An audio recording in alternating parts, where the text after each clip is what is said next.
of doing it. What is up, everybody? This is Gaby, Staten Island on the Craft Growers Network, and we are joined today by Luna Whitcomb. She is an organic gardening specialist, and we have our host Saraquoia and Notso Dog, and I will be co-hosting. And if you're listening to this on Instagram, please go to YouTube. We do not keep this live on Instagram because Instagram does not like this type of content. So we're going to have a great discussion. We're going to learn about Luna's story. I'm sure we're going to learn a lot about organic gardening, living soil. All that is her specialty. So please head over to the Craft Growers Network on YouTube and check us out. So welcome, Luna. Thank you. We're super excited to have you on the show today. Yeah, I'm excited to be here. I appreciate y'all inviting me on. I'm going to stop this live.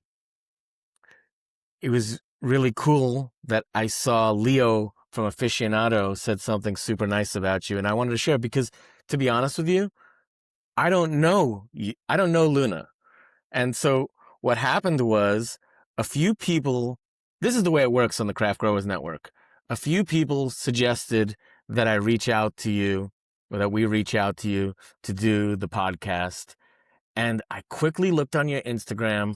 I saw a couple of posts and I was like, yeah, she's a badass. We got to get her on the show. Thank you. But I didn't really know that much about you. And then Leo commented that you're one of the best soil growers on the West Coast. And, you know, Leo from Aficionado, he's not just some random guy posting on the internet. He's well-known, respected grower in Mendocino County. So when you're getting compliments from the likes of Leo saying that you are the best on the West Coast, I think one of the best. I think that carries a lot of weight. So welcome, and with that, I'm going to let our host Saraquoia take over the show.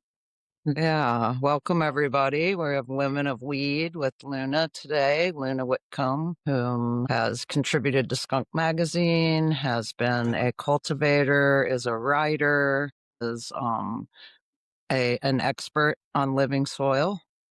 So we just want to get your story, and we want to know how you got started in cannabis. Yeah, if you had a past history of gardening. Yeah, so I've been cultivating. Okay, well, maybe we should start earlier than that. I got really into cannabis, like in high school, around like 14, 15 years old, right? And had my own experiences. Never, we're gonna skip that part. And then after being an enthusiast with cannabis for quite some time, I got really into cultivating when I was 20 years old, and it kind of just started where everyone starts, where you go and buy random seeds from some random source. And for me, it was a dispensary in San Francisco when I was visiting the Bay Area. And I brought them home and I got some Fox Farms soil and I just threw them inside of it. And that was my first experience, growing in a tent and then growing with, T5s and in a bedroom, growing cannabis at like 20. So I grew up in like the Northern California area and hopped all over the place in Northern California. But when I was 20, I was introduced to like real living soil, larger scale cultivation through, I guess what you would say, my mentor, which originally started as me just trimming weed for him, on a farm in Northern California. And I was just blown away by his methods, which were all living soil cultivation techniques, like companion planting, integrating native plant life and wildflowers as living mulches and just companion plants in general to attract pollinators, to have homes for predatory insects, beneficial mites, and so on. As well as making compost teas and having creative irrigation strategies, things like blue mat watering systems, or even creating like little like irrigation ditches that were just kind of like little streams that went back and forth between the rows down like this hillside. Nice. And so when you're on the farm, and he was trapping, right? He was trapping. And there was just an obscene amount of plants there. But he was a very, very passionate breeder. And he was really into what he referred to as bulletproofing, which was growing pretty much he would grow thousands of plants. He would grow thousands of seeds And he was very let the ecology take care of everything kind of approach, Huh. where he didn't believe in spraying. If a plant got spider mites or infected or sick, then that phenotype was culled. Huh. And it was just removed from the equation. And since there were so many plants, it really didn't make much of a difference. And that was like his way of finding the strongest genetics, the things that were the most resistant to pests and pathogens. And then he would go through and find like the proper aroma and so on. And that was my introduction to breeding. And he would take it, to the effect of finding phenotypes, finding bud density. It wasn't just like, like whatever survived was bred. It was the survivors were then selected and meticulously bred for the best characteristics like aroma, bud density, yield, structure, and so on. And he was always, his big thing that he always kind of instilled into me was, if you can make a genetic that has an aroma that no one else has seen before, like that's your goal. That's what you should strive for, is the aroma character, like the characteristics of the plant itself, like the aroma. Like if you can find something unique that no one else has seen, like that's your goal. Like you've made it. You've become like a real breeder. And so that's always what I've tried to strive for with, my breeding practices. But also working on that farm, seeing all the different techniques.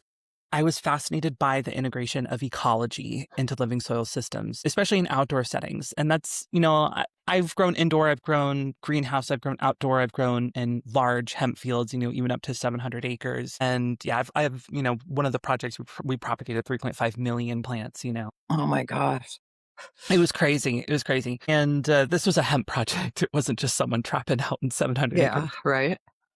And oh my God, I lost my train of thought. Ecology and the integration of ecology and like forming symbiotic relationships with nature, Mhm. integrating biology, making sure that every aspect of the soil food web, from bacteria to protozoa, nematodes, amoebas, and so on, making sure that every piece of the puzzle is there, and implementing that through microscopy. I found that just insanely fascinating. And just thinking of everything down on this microcosm level and how it all interacts with each other to create like a full genetic expression of the plant, and all these pieces that come together from precursors to cofactors, and how they biosynthesize all the different volatile organic compounds, and how that integrates with the chemistry of the ions, of the nutrient ions within the soil itself, and how it's all a balance, and it's like this perpetual biochemical reaction while it's also this massive intricate system of living, of life, just of life, Yeah. of living organisms.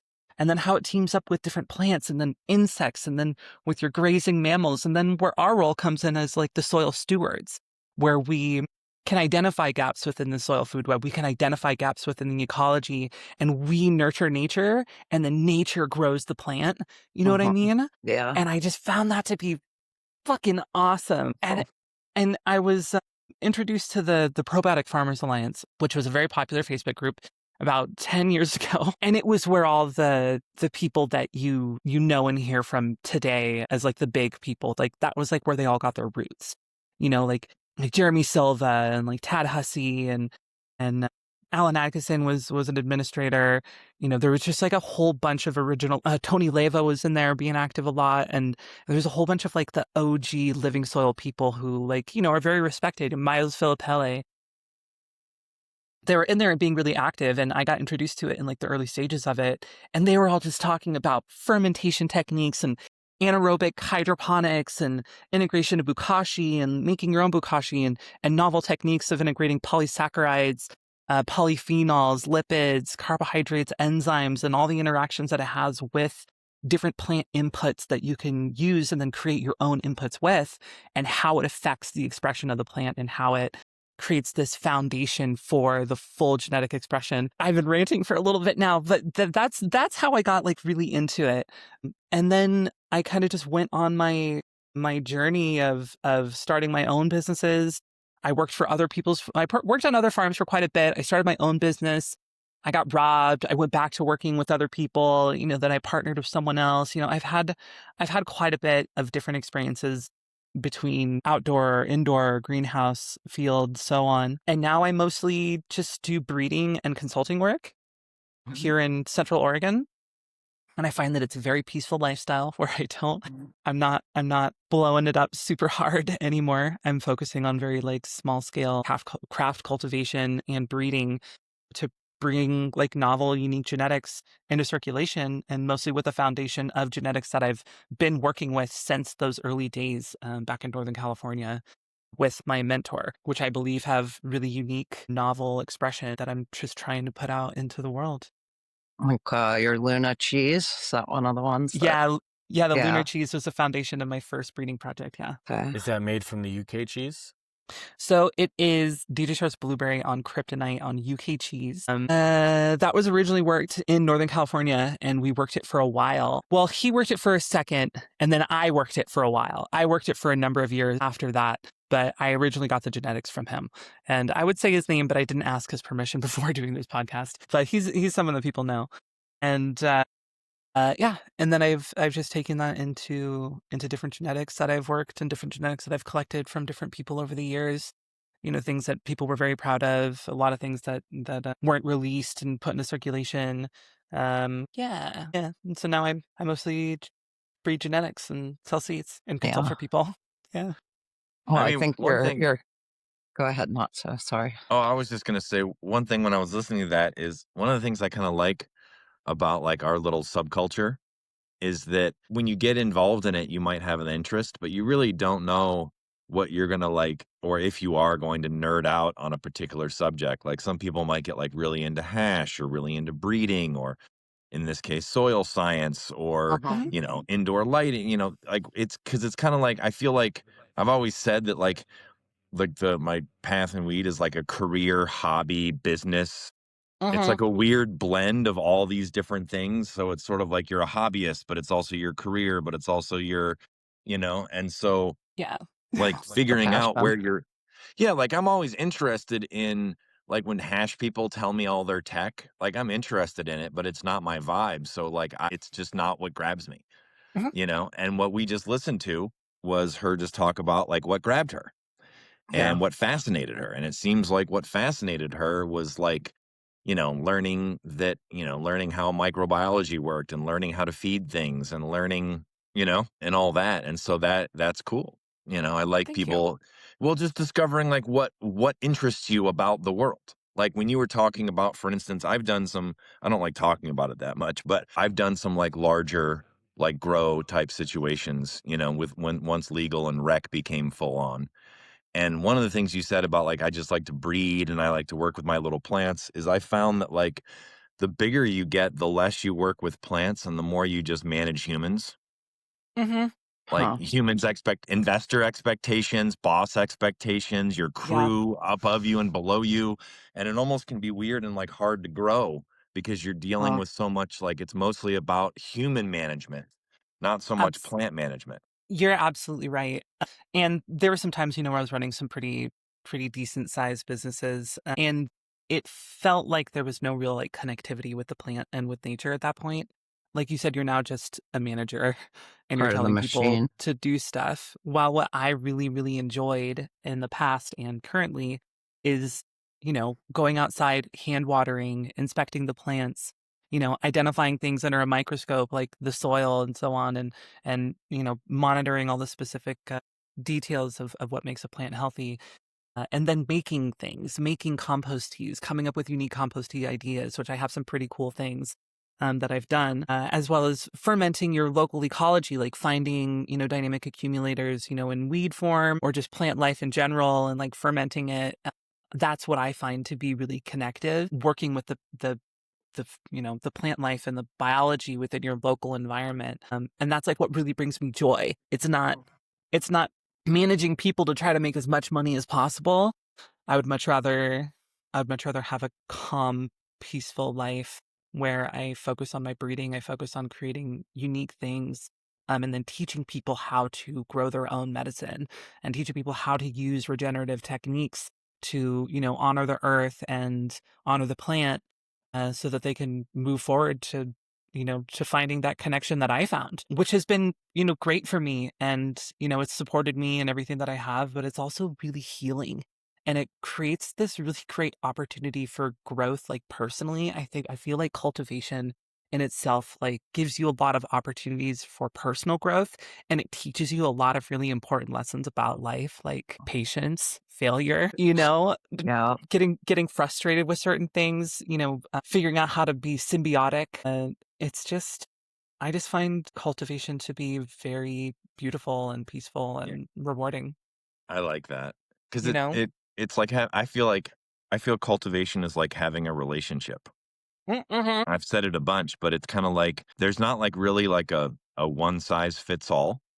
Like you might do something with one cultivar or plant type and it really likes it, and then you try that same exact thing with a different one and it totally does not agree with that vibe. And so it is learning, you know.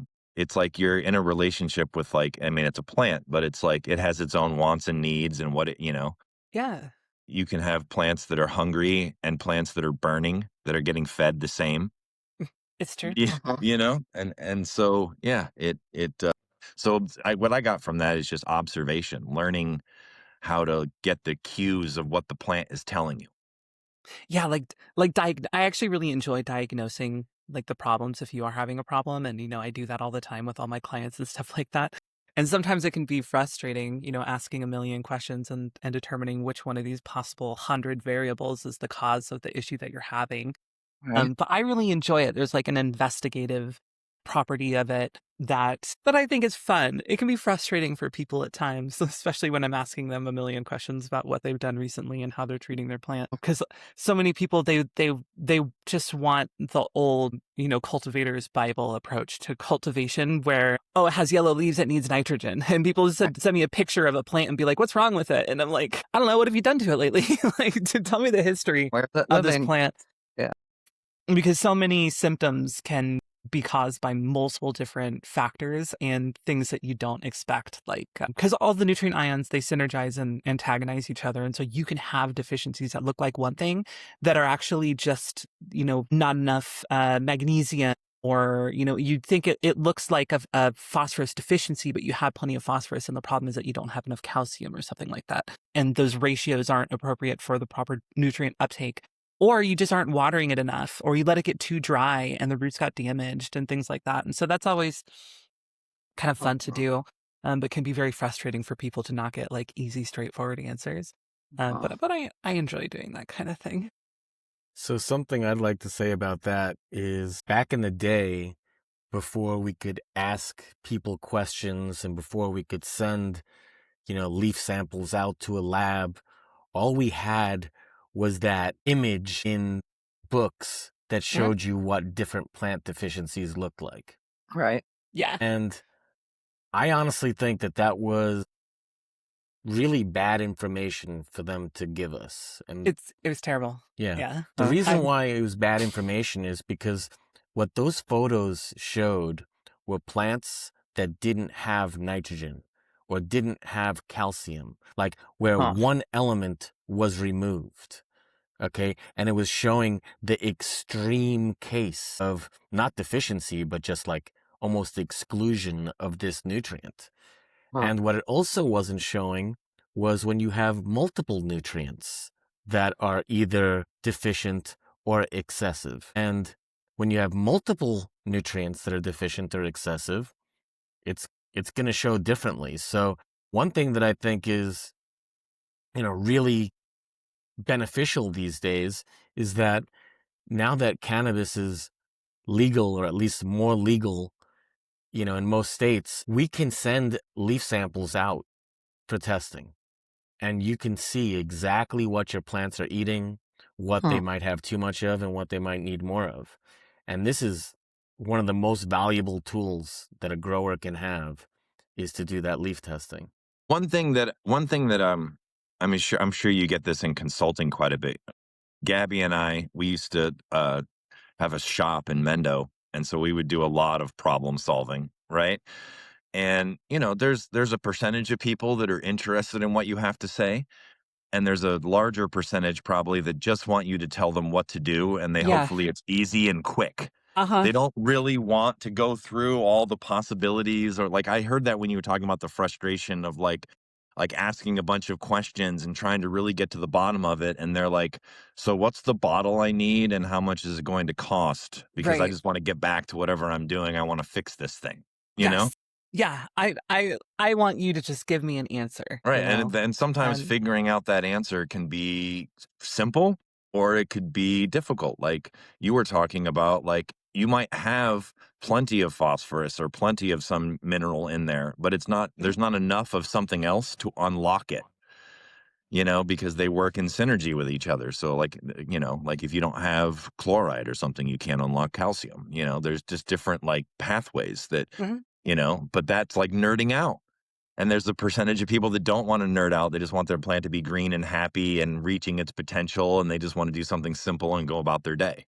Yeah. And, you And know, there's nothing wrong with that too. You no, know, some people are busy. This isn't their job. You know, they want to focus on other things, but they also want to be able to smoke their weed, you know? I want to get in my car and turn the key and have it work.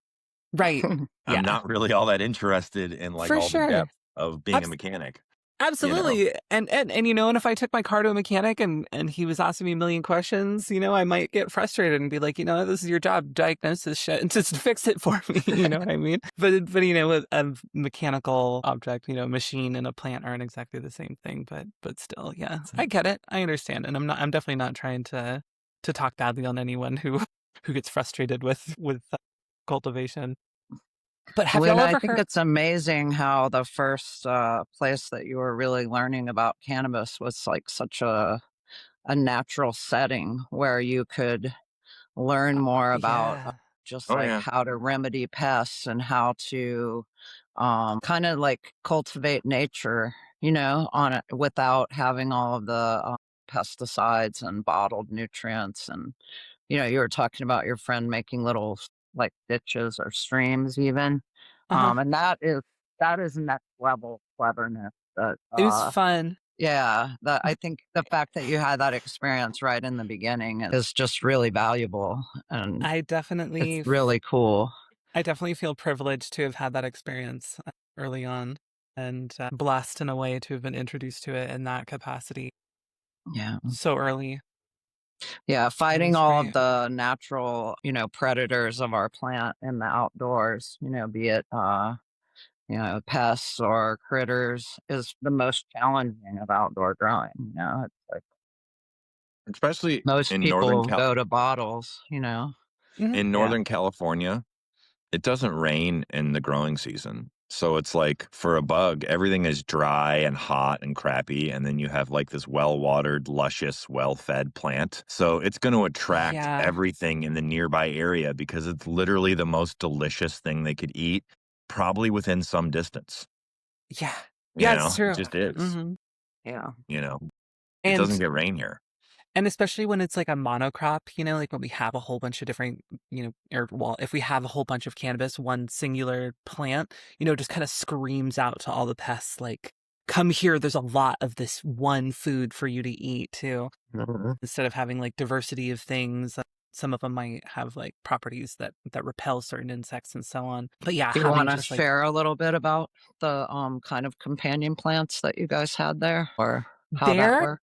There it was all just a lot of plants that were native to that area, that would literally get cloned off of, propagated, and then replanted, as well as just letting like the natural like weeds and plants, as long as they don't throw like a whole bunch of seeds or have like little fluffy things on them. And we would leave them there for the most part. And if they got too big, we would just cut them down and put them on the soil, cover them with some straw or cover them with compost and earthworm castings. So, like, I'm happy to talk about the different companion plants that I like to use, but I try to stay away from encouraging people to introduce plants that aren't native in their area Hmm, to native soil and stuff like that. yeah, I feel like it's completely fine if you're having them in like raised beds or you have them in pots and then you're keeping an eye on them. But I definitely try to discourage people from just introducing a bunch of non-native things unless you can really manage that they're not going to spread into your, you know, right. your local environment. That's really smart. So in because we were growing in native soil, and so a lot of it was we should use native plant life.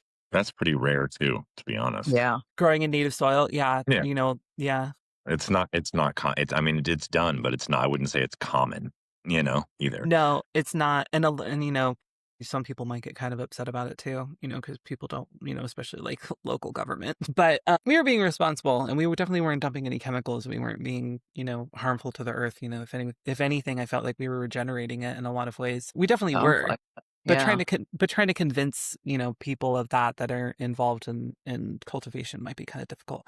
However, to answer your question, I'm really on using things that have root exudates that unlock certain nutrients, and there's a whole bunch of them. And okay, so my favorite one is buckwheat. I'm a huge fan of using buckwheat. It has very shallow roots, so they're not going to penetrate into your soil volume and compete with your plants too much. But also those root exudates, they also secrete a enzyme called phosphatases, which will help cycle and unlock phosphates, which can be a very difficult nutrient to unlock inside of living soil systems and just organic systems in general. And so that combination of having shallow roots, releasing phosphatases, and then also attracting pollinators and having a home for beneficials. So you get like your bees, and if you introduce predatory mites, or if you just have predatory mites in your native Lace flames or environment. something. Yeah. Yeah, something like that. And there's a conversation we had about releasing insects that aren't native to your environment. But if you find in Northern California that if you add companion plants that attract beneficials, that everyone in that area has been releasing beneficials, predatory mites for so long that they just show up. Because cultivation is such a big part of the culture in that area. Right. And so like if you create a home for beneficial insects, they'll just appear, and all of a sudden you have lacewings, all of a sudden you have Great. parasitoid wasps. Currently I've been using in my indoor, and I also just threw some out in my raised beds this time, and I'll be sure to make sure that they don't go to seed, is alyssum, which I've gotten really, really big into. Oh yeah, definitely. Native soil, wood chips, fish, IMO. Yeah, that's a great combination. So is alyssum. Alyssum is not much of it doesn't have any enzymes that really unlock nutrients, but I really love how effective it is at retaining soil moisture because it's so thick, and then it's just really, really beautiful. And it doesn't have any pests that are attracted to it that also affect cannabis. So one that people like to use a lot would be clover, which will, help with your nitrogen cycling. But clover attracts a lot of aphids. Yeah. And so I don't really recommend it. And then people like to use beans because beans have beneficial effects for, like nitrogen cycling, but beans will climb your plant and, suffocate your stock. And so like you have to be pretty aware of what plants are introducing and how it's going to affect the plants or your cannabis itself, and whether or not that those root zones are going to compete with the cannabis root zone as well. So alyssum, it doesn't, have really deep roots. It creates a great living mulch that retains moisture and makes that for that microclimate. And in my experience, being able to maintain like homogeneous moisture consistently in living soil systems, because biology is so dependent on moisture, it allows for the roots of the cannabis to really get thick on that like feeder layer. And then we can introduce, like top dress amendments or fermentations, and the plants immediately react to that introduction of whatever we're using. So alyssum is a huge one for me right now, and that's what I'm a big fan of.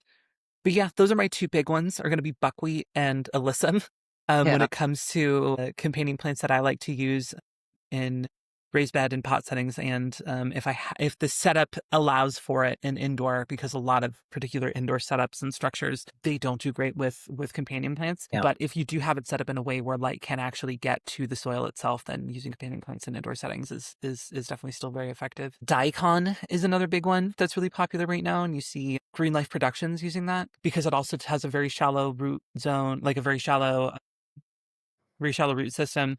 And it doesn't grow very large, so it's not going to start like growing into your plants and competing. And yeah, I feel like I've been ranting at the three of you. It's funny. Oh, that's this what is we do great. here. We're just It's taking okay. it all in. Better that Yeah. you're doing that than us ranting at you. I'm trying to look up somebody's name, and I can't remember it, and I'm embarrassed because he was my teacher at the junior college, and I've mentioned him many times in the podcast before as one of my mentors for organic gardening, and hopefully I'll remember his name before the podcast is up. But I took his class and we went to his farm, and what he taught us is to grow 2 plants for nature for every 1 plant that you grow for yourself. That way you're constantly improving the soil instead of constantly depleting the soil.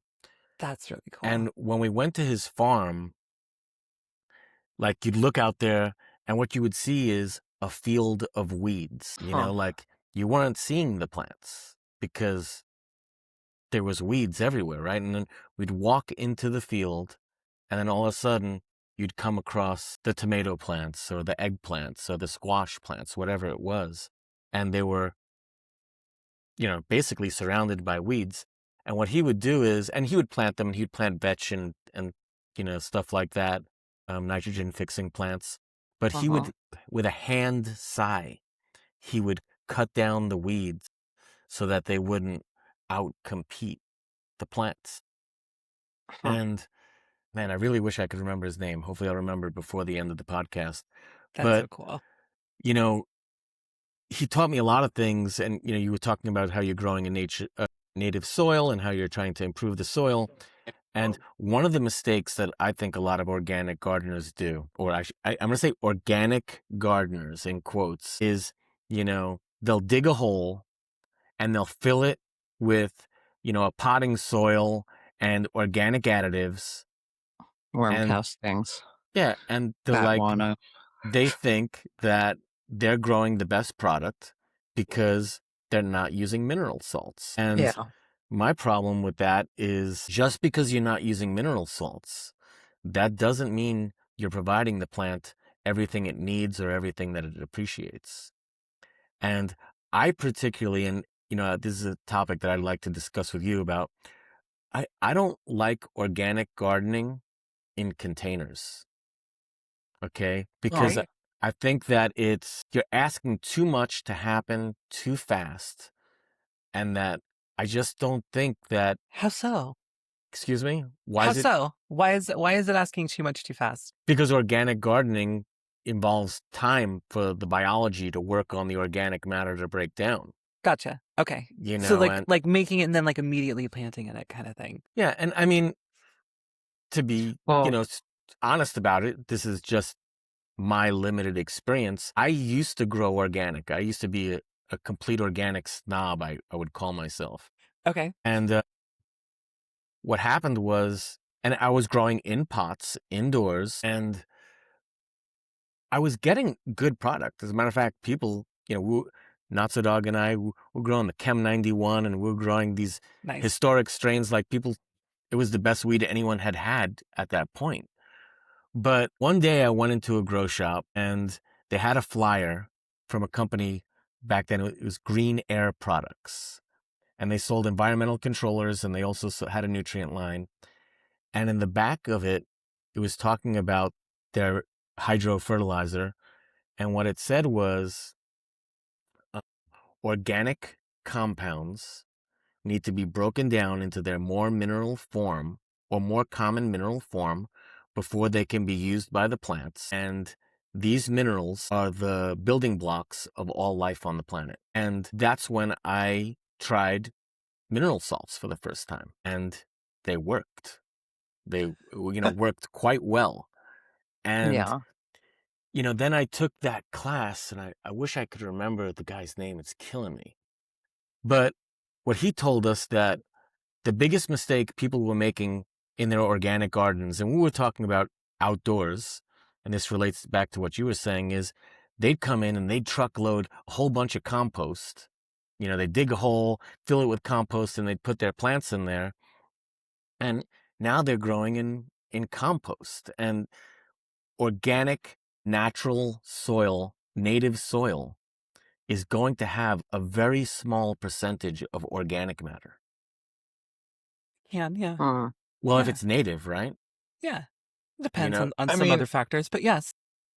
Maybe I could throw something in here. So the funny part about this is that my experience in cannabis is that a lot of people view, I feel like how they feed their plant and religion is sort of like related, in that people are like, whatever method I'm currently doing, this is the path. This is the way, this is the word. You're doing something that's cheaper or inferior, or not everyone. I don't want to paint everyone with a broad brush, but I'm just saying that what you just mentioned, there's people, I grow organic. Well, I grow organic, no bottles. well, I grow living soil. Oh, well, I grow KNF. Like, and so there's these various pathways where people Definitely. feel like. So one of the things that I was interested about, because I've Oh, always I got his like, name. Okay. Bob Kennard. Bob Kennard. That sounds But familiar. Yeah, Bob one of the Kennard. one of the points, Gabby, that you were making is that it is true. Like if you were to go online right now and type in native soil composition, you'll probably get some chart that looks like 25% water, 25% air, 40 or 45% minerals, silt, rock, dust, whatever, and then like Mhm. 5 or 10% organic matter, Mhm. right? And so when you grow in native soil, there's a lot more mineral in there. I feel like, because it's like the earth is combined of that stuff, where it's like if you grow, like what Gabby was saying, if you dig a hole and then just dump some potting soil in there, it's almost entirely organic matter. And maybe the mineral content is like, a few cups of rock dust or something like that that you threw in, you know? Absolutely. And it does depend on a lot of different factors. So like you can call soil in a hemp field that's been farmed for 50 years native soil, right? And it's pretty much just sand for the most part because it's been worked for so long and tilled for so long. And depending on the techniques that they had, it's just sandy loam. And you can call that native soil. Or you can go into the forest where there's been trees that have been falling and animals that have been grazing and eating berries and pooping places and deer and different diversity of plant life. And you can call that native soil as well. So, I mean, there's going to be a huge variation in soil composition for like what native soil is, right? But a lot of the time, maybe what people should be saying is in ground. People are just growing in ground. But, like Gabby, what you were saying, like, sure, digging a hole and throwing a bunch of compost in it and calling it, native soil or living soil, it's not quite Organic. that simple. Organic, and there's definitely a lot of things to take into consideration, like your aeration, and if you're using some kind of inert substrate and stuff like that, or if you're tilling, if you're amending native soil to balance it, using mineral balancing theory and stuff like that. Soil compositions vary drastically. And the organic matter can vary drastically too, depending on how that soil has been treated and the history of that soil. But also, you made a point about, or not so dog. You made a point about how everyone's going to say that their approach to cultivation is almost like the religion, and Mhm. people pick their path to cultivation. They pick it for a reason, right? And that's the reason that they picked, and therefore they're going to believe that reason is the best reason, and so their Yeah. cultivation techniques are the best ones, right? And that's just what works for them. That's what they find comfortable. How it functions is the way that they like to approach cultivation. And I really think that we need that diversity in cultivation techniques. Oh, I agree. Yeah. Because there's different things to learn from each cultivation approach. And, so I know KNF, I integrate KNF strategies, but I am not a strict KNF cultivator. I didn't go, to Chris Trump's certification. I know Chris Trump, him and I are friends. I didn't go to his certification. I'm not an IMO box making expert. Like I've made IMO, I know how to integrate IMO. I have my own thoughts about IMO, but I don't use it a lot. But the people who did, they found really interesting qualities of indigenous microorganisms. And now people are using it as a way to combat pest infestations by mixing the dead carcasses of insects and then having them being consumed by that IMO. And then they're using it to fight against that pest, and it's inoculating those pests, and they're myceliating and dying. And if people weren't KNF zealots is what people like to call them, and what I've heard them being called, but no one would have figured that out. And that novel characteristic of mucor and rhizopus that people are so commonly overlooking as just like common mold actually has these really unique novel characteristics. And so we need people to like dive into those different techniques to determine, what possible benefits and new things we can learn from them. Same thing with like mineral salts and stuff like that. Back when I originally started cultivating, people using mineral salts, everyone was just like 3-part GH, watering. And now people are doing all these crop steering dry back techniques to encourage, stress response and hormone production to maximize your yields. And people are hitting like 4 pounds of light on like 500-watt fixtures, It's crazy. And if people hadn't have, gotten really into the cultivation of that, that wouldn't have been learned. And so I think it's really important that everyone does have different cultivation techniques. And there's a lot to be said about the ecological impacts of some, one versus the other. And I've decided that I like living soil cultivation. But yeah, I think it's really important that we all have different approaches and different things that fascinate us. And that we don't fucking fight about it. Yeah, well, Like there's a everyone lot of wants to fighting talk about it, yeah. shit. Yeah, there's a lot Yeah. there's I a guess lot of fighting about it. I would put it like this, because at heart I'm a weed consumer, right? Uh-huh. If you hand me weed that I think is amazing and it's delicious and I like the way it burns and I like the effect, then I'm really curious about how you grew it and how you got there. And I Right. think there's a number of different paths to get there. If you're like, well, I grow this style, so therefore my weed is better, I'll be like, well, no, Mm. like the weed is better is the first part. And then we discuss like how did you get there is the second part. You know what I mean? Like, so it's like you're not guaranteed because you grow any particular style to have better weed than other people. Oh, It might be the It's true. potential is higher, right? Sure. You might be able to have like I think like organic gardening has the highest potential of quality. But I've smoked a lot of subpar organic farmed cannabis. Absolutely. Absolutely. Like, so I'd it's li- not like some magic bullet that makes it so you can't. I'd like to point out that I love organic gardening, and I Uh-huh. particularly love organic gardening in the ground, in in native soil or soil that you're improving over time. I think the part that I missed before was that it's trying to rush things. Organic gardening is by nature a process that takes some time. And People can rush things, yes. yeah, People can and rush so, things, yes. I think organic gardening in the ground, in soil that you've improved, that's gonna that's gonna be the best. I But, when you put plants in a 5-gallon pot and you throw some Fox Farm soil in it, and then you Yeah. just water with fresh water, and you think that your crop is the best because it's organic, Yeah, or that's you think that you've reached that plant's genetic potential, I think a lot of times you're just kidding yourself, sure. I and mean, Sure. we are one thing I wanted to bring up just before we forget is Luna was talking about, and I do think it's incredible that people, especially in the rec market, people have figured out ways to get weights that 20 years ago we would have thought preposterous, mhm. right? But what we've discovered with that is, in my opinion, is that because I just had a conversation with a friend of mine yesterday about it, is like it's almost like they're biomass farming or carbon farming, where like they've Oh, managed to swell the flower component to like weights that are unusual, but then I don't think the weed is as nice, in my opinion, or like, and so it's like Sam Skunkman used to say this thing that always stuck with me, where he was like, I don't grow weed, I'm a resin farmer.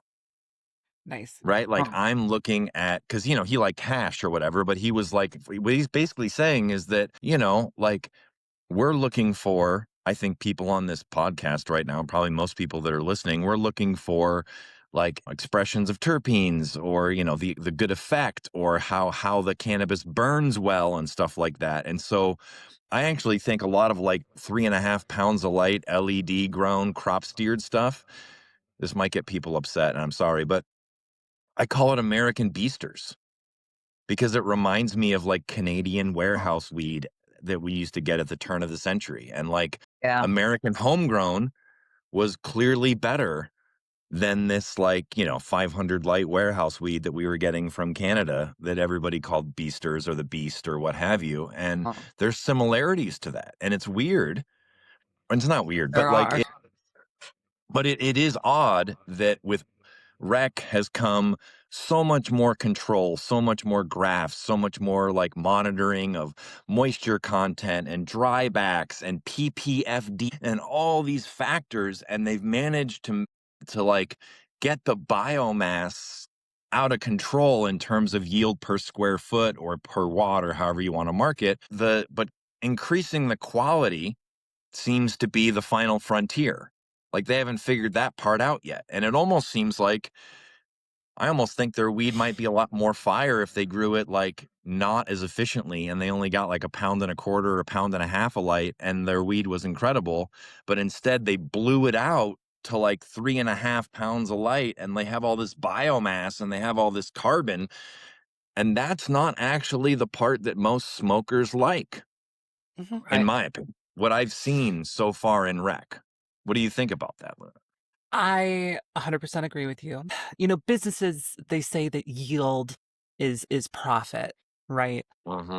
And from what I've seen, you know, in my experience in this industry, you know, in cultivating for the past 17 years, is this not about yield, it's about sales, right? And if you can grow 3 pounds of light and it's sitting on your shelf and that hydroponic weed that has no antioxidants in it because you pump and dumped it, you know, for forever, like super aggressively, and it starts to oxidize early and then it just looks brown and it smells like shit, and it tastes like cardboard, that yield is not profit. It's now just waste that's getting pushed into the black market. And that was pretty aggressive attack on the hydroponic industry, and I apologize to anyone who I may have upset. But yield is not No, profit. I don't think that's profit. a judgment on the hydroponic industry. I think it's a judgment on technique that people are using and their goals, right? Mhm. Right. Like, And yeah, I greed over actually think quality. what you said was 100% right. And Oh. I'm trying to post it here is crop steering is pump and dump, you Yeah. know? I mean Yeah. that's literally the best analogy I've ever heard. It's like you're pumping them up, you know, Yeah. like, you know, having them stack and stack and stack and stack, And people are like, oh yeah, like and look, then you're flushing it, and then you you're know? flushing it, I and mean, then you're chopping it, there's and an economic component to it too, right? So if we were to go back, like let's say let's go back, you just said 17 years. If we were to go back 17 years, the price of cannabis was so much higher then. Like it's you could true. get a way lesser yield per whatever metric you're going for that was way nicer and it would still pay the bills. There's been this Absolutely. enormous pressure in rec as the price continues to drop to try to get more and more and more out of said space to mitigate that loss of loot that has come with the overabundance of canna everywhere, you know? That's true. And we're not in a stage right now. I almost feel like in the black market, it was like people were lucky if they had like a dealer or a couple of dealers. And then like when medical hit, it was like, oh, you could go to a dispensary perhaps, you know, and that would widen how much you could access. And so like with that, it's like we're not at the point yet where people have like specific things that they're judging the cannabis on because otherwise a lot of the rec weed would be getting hate. Like, you know, people hate on I'm like losing my train of thought in terms of how to describe it. I guess what I'm saying is that it's almost like they want the black market to go away because they don't want competition, but they're not as interested in producing the kind of cannabis that would That make is the their competition. dispensary just be like outcompete somebody's garage. Hmm. You know, like have the kind of cannabis that has a line around the door. You know what I mean? And, you know, but it's like if people are like, dude, the guy with the flat bill that's kind of an alcoholic in his garage is growing better weed than I can get at the dispensary. Well, like people are going to they're going to make judgments on that, you know? One 100%. thing I actually wanted, this is kind of like a total segue, but getting back to the organic farming thing, I Uh-huh. actually think the most difficult thing in organic farming to me, right, personally, is that I don't know if you know who John Jevons is, No, I've but never heard that name. he wrote this book called How to Grow More Vegetables. If you looked it up, it's like, and he actually lived in Willits, outside of Willits, by where Gaby and I were for a long time. And he was one of the early proponents of like double digging and building up of your soil. Like he was the first person that taught me, like in a garden, 70% of your garden is for compost the next year and 30% is what you eat type of thing. And like really like building your soil That's and cool. you know, and that type of thing. But what I found that's really interesting is that we are a little bit unique for the most part.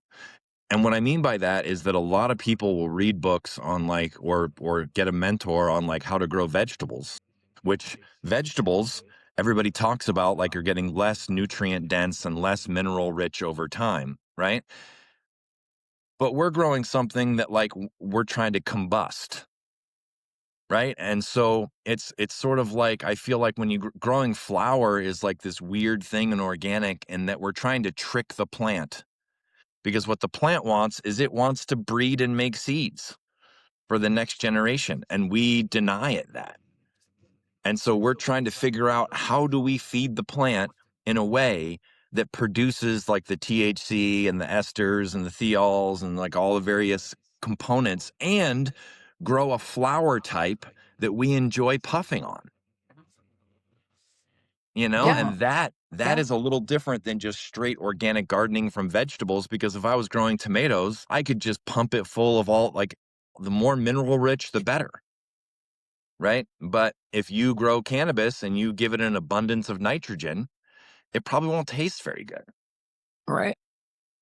And so I feel Yeah, like that's a good point. people, in a way, we're sort of like on our own little frontier of figuring out, with organic and with all these different methods, like what methods lead us towards the kind of weed we want to smoke, right? Right. That's the So same thing that Bob Kennard was taught us in that gardening class, is that when we fed our plants compost, when we grew our plants in compost, we would get a plant that would be really green and lush and large, and the quality of the fruit was no good. And huh. this guy was amazing, and I can't encourage you guys enough to look up videos from Bob Kennard on YouTube. But what we used to do in this class was we would bring in our fruit from our garden. And it was amazing because, like, I'd bring a tomato in and he would say, "You're growing this in this type of soil. You're growing this in compost." He would be able to, like, look at the tomato, take a bite out of it, and and the easiest thing for him to do was identify a tomato that had too much nitrogen, because it was really watery with no taste. And so, as an organic gardener, as in, somebody that inspired so much, what he would always focus on is the minerals. He'd always say that what you want is a plant that is high in mineral content. And you can provide this plant these minerals, using organics, but they need to be broken down over time. And so just dumping a whole bunch of compost on there, or even worse, the most common thing that me and Notso Dog would see back in the day, people dumping fresh chicken manure on their plants. It's like chicken Hopefully manure. not indoors. Well, no, I'm talking Well, about I mean, outside, but actually, the other most common thing that people would do, they get all excited and they'd get like the richest, nicest soil mix they could from some local, like, around here it would have been North America Organics, but there's other ones and stuff. And they wouldn't give it time to cook. They wouldn't give the mix time to break down. They wouldn't give the soil food web time to break those things down into components. And then they'd plant into hotter soil, right? When a lot of those reactions are going on, and your roots don't really want to be growing through hot reactive soil. They want Right. to. And so one thing by maybe hold on, Luna, Notso Dog, by hot reactive soil, I don't think people realize the extreme that we could be talking about. Like, Notso Dog would go and make deliveries to these farms, and they would be filling pots with soil that was literally steaming. or smelled like a frickin' Yeah, tire Gosh. fire, it was Oh steaming, and no. like I would Oh point literally. out to them. no. I'd be like, Wow. "Hey," The I'd nitrogen is volatilizing. yeah, I'd point out to them. I I'd be Yeah. like, Uh-huh. "Hey, your pots are steaming. You can't plant in that." And they say, "No, Yeah. it's okay. We're just gonna throw water on it Yeah, first." it'll cool it Yeah, down. Yeah. Yeah. cool it down. And no, I mean, there was Uh-huh. times actually where I would have a meat thermometer, right? And I would just stick it in their soil. And I'd be like, look, your stuff's 130 degrees. Your crop's gonna Wow. suck. Right. It's too hot. Yeah. Like, it's not, Yeah. you haven't given it enough time to break down. And so, Yeah. like, one thing that we touched on, and maybe I'd be interested to hear Luna's thoughts on it, is like, I Mhm. almost feel like if you take like traditional organic gardening, it's sort of like, and this is extremely brief, so forgive me, but it's like you grow your crops, you harvest your crops, you add some amendments or some mulch or some manures or some straws or whatever. All the stuff you added gets an overwintering to break down, gets rained Yes. on, gets snowed Yes. on, all that Uh-huh. kind of stuff happens. And then 3, 4, 5, 6 months later, depending on where you live, Mhm. all that stuff has been broken down, and then it's springtime and it's ready to plant again. Yeah, And that's what cannabis people do, or a lot of them, is they want to grow organically in a situation where it's like harvest, move the fresh batch in 24 hours later, and go. And so that creates problems that didn't exist in most seasonal crop farming. Right. it's And maybe soil you could give abuse. yeah, and maybe you could give your thoughts on that for a second because you probably have some of them. And I've noticed that a whole bunch. Like even good friends of mine that are fully organic would be like, when I'm doing my legal farm and I have my soil beds, it's not that simple to do 2 or 3 depths just snapped off in a row because the plant will use different things at different times, and it's just not this. It's like we're trying to create our own organic blend that works, and we're moving away from some of that seasonal stuff that was sort of the backbone of it all. Absolutely. So, that speaks a lot to just like the the function of nature itself. So in like living soil and different organic cultivation techniques, we're trying to mimic nature. We're trying to mimic the systems that the environment and ecology has put into place. And what's that? What do you have there? Oh no, don't let me distract you. Keep going. Oh, okay. But if I was going to distract you, I would just say if you're going to lean one way, I would lean the other way because you're like Mm. You're 70% going to off lean out of screen. the Yeah, Oh, screen. am there I we out There of you go. frame? go. See? Yeah. Oh, on my Now screen, I'm you're still good. in frame. Okay. Yeah, so we're trying to mimic systems of nature. And when you grow your crop or you throw soil, you freshly mix soil, you throw it in a pot and it's steaming and you put a plant in it, that is not mimicking nature. And that's something that Gabby was saying before earlier, like, people are too rushed, right? These systems, they overwinter. The soil sits there, the leaf litter falls on top of it, and it creates a moisture bear, like a moisture seal, and then the moisture from the earth comes up, and then the animals, they run around and they poop on things, and blah blah blah. Like that's how nature functions. There's mycelial networks, that transport nutrients from 100 yards away, from where the deer pooped over here or where the cow pooped over there, something like that. That's how nature functions, right? And so that's how we try to mimic those systems, and a lot of times we just can't, especially if you're growing in containers, which is what Gabby was saying as well.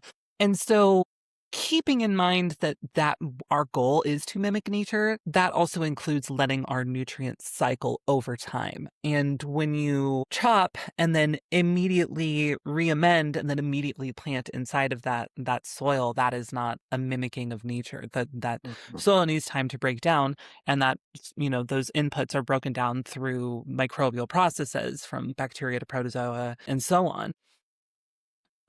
And as well as like having microarthropods and companion plants and things like that. So when it comes to indoor, I always give my soil at least a month in between cycles. I like to test my soil around like week 7 before I even chop my plants down, because in that last week the soil composition isn't going to change too much.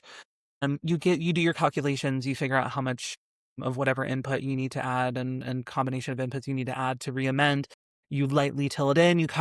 I like to cover it with earthworm castings, insect frass, and bukashi, which is a great diversity of microorganisms, and then let it sit for at least a month. And then I broadcast my companion plants or my living mulch, and let it do its thing. And some people like to let that living mulch sprout, and then they use the enzymes from the very young sproutlings, because those sprouts are very rich in enzymes. They'll till that back into the soil again. And now we're not only using biology to cycle nutrients, we're using enzymes as well, because it's not just biology that is the main factor for nutrient cycling. It's biology, enzymes, carbohydrates, and amino acids, as well as our humates too. And so implementing all of those systems into our nutrient cycling process, that's how we mimic nature. And if you can get a proper mycelial network in there as well, then bonus points. But it can be difficult, especially if you're using like a custom built soil that you've made yourself or that you've purchased.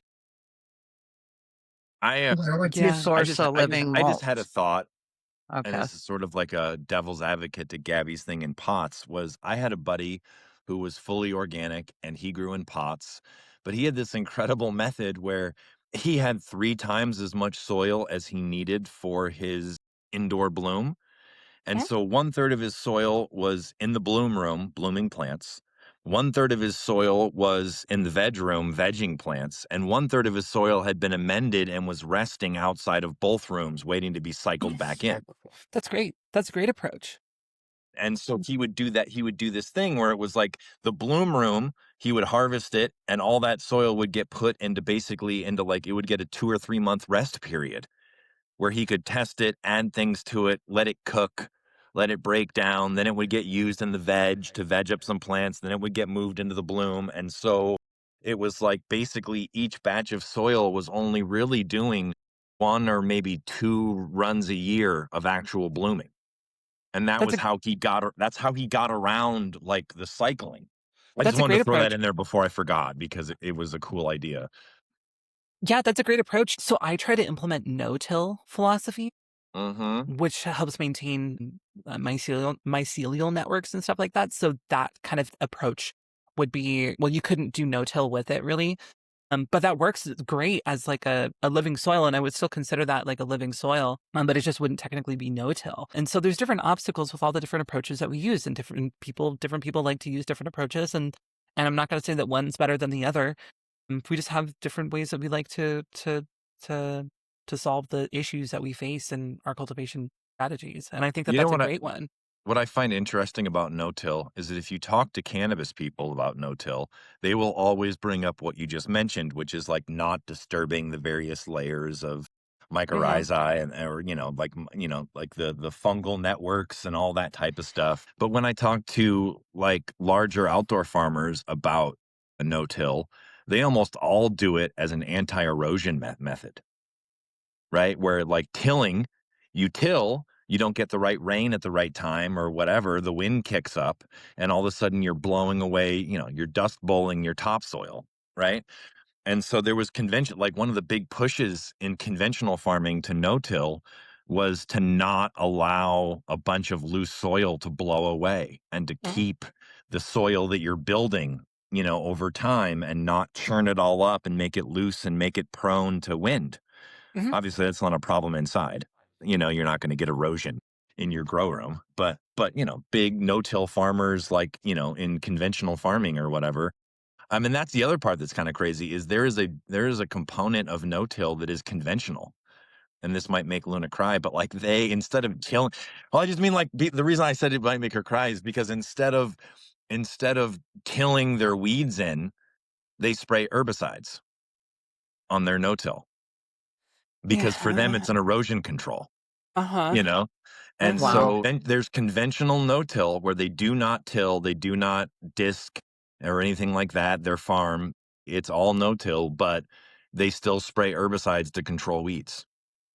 And Right. that might even be 80% of conventional no-till. But if you talk no-till in cannabis, those are generally some of the nerdiest organic weed people you will ever find. Yeah. If they're Yeah. going, Yeah. We're like huge nerds. Well, yeah, when in people my say opinion. no-till in an indoor organic farm, I just laugh.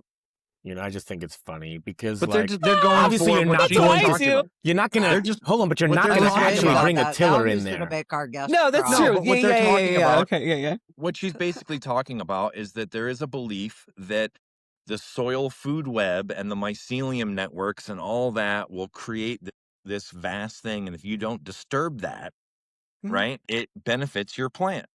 And so Yeah. there's that is to me that's the reason for indoor no-till. I just thought I should mention because in cannabis it never gets talked about that there's a giant no-till movement that's all herbicides and conventional farming, Uh and it's huh. about erosion control Uh huh. because it won't blow away in the wind. Yeah. You know Yeah. Yeah. the It's true. It and the does make me famous cry part of too. that is the Oklahoma Dust Bowl. When white people discovered Oklahoma, there was something like 6 or 8 feet of topsoil, and we tilled it all. And then we had a drought, and 90% of it blew away in the wind and went to the Mississippi River and flowed out in the Delta, and it was all gone. And Yeah. now Oklahoma has like 6 inches instead of 6 to 8 feet. Yeah. That. Yeah. That So, sucks. what Bob Kennard used to recommend, and I'm going to keep going back to him because, again, he was my mentor, was first of all, he would till one time. Okay, like when he's preparing a new plot, he would till it first because it actually required that much work to break up the soil properly to where you could grow in it. And then after that, he would use, I think he called it a ripping blade.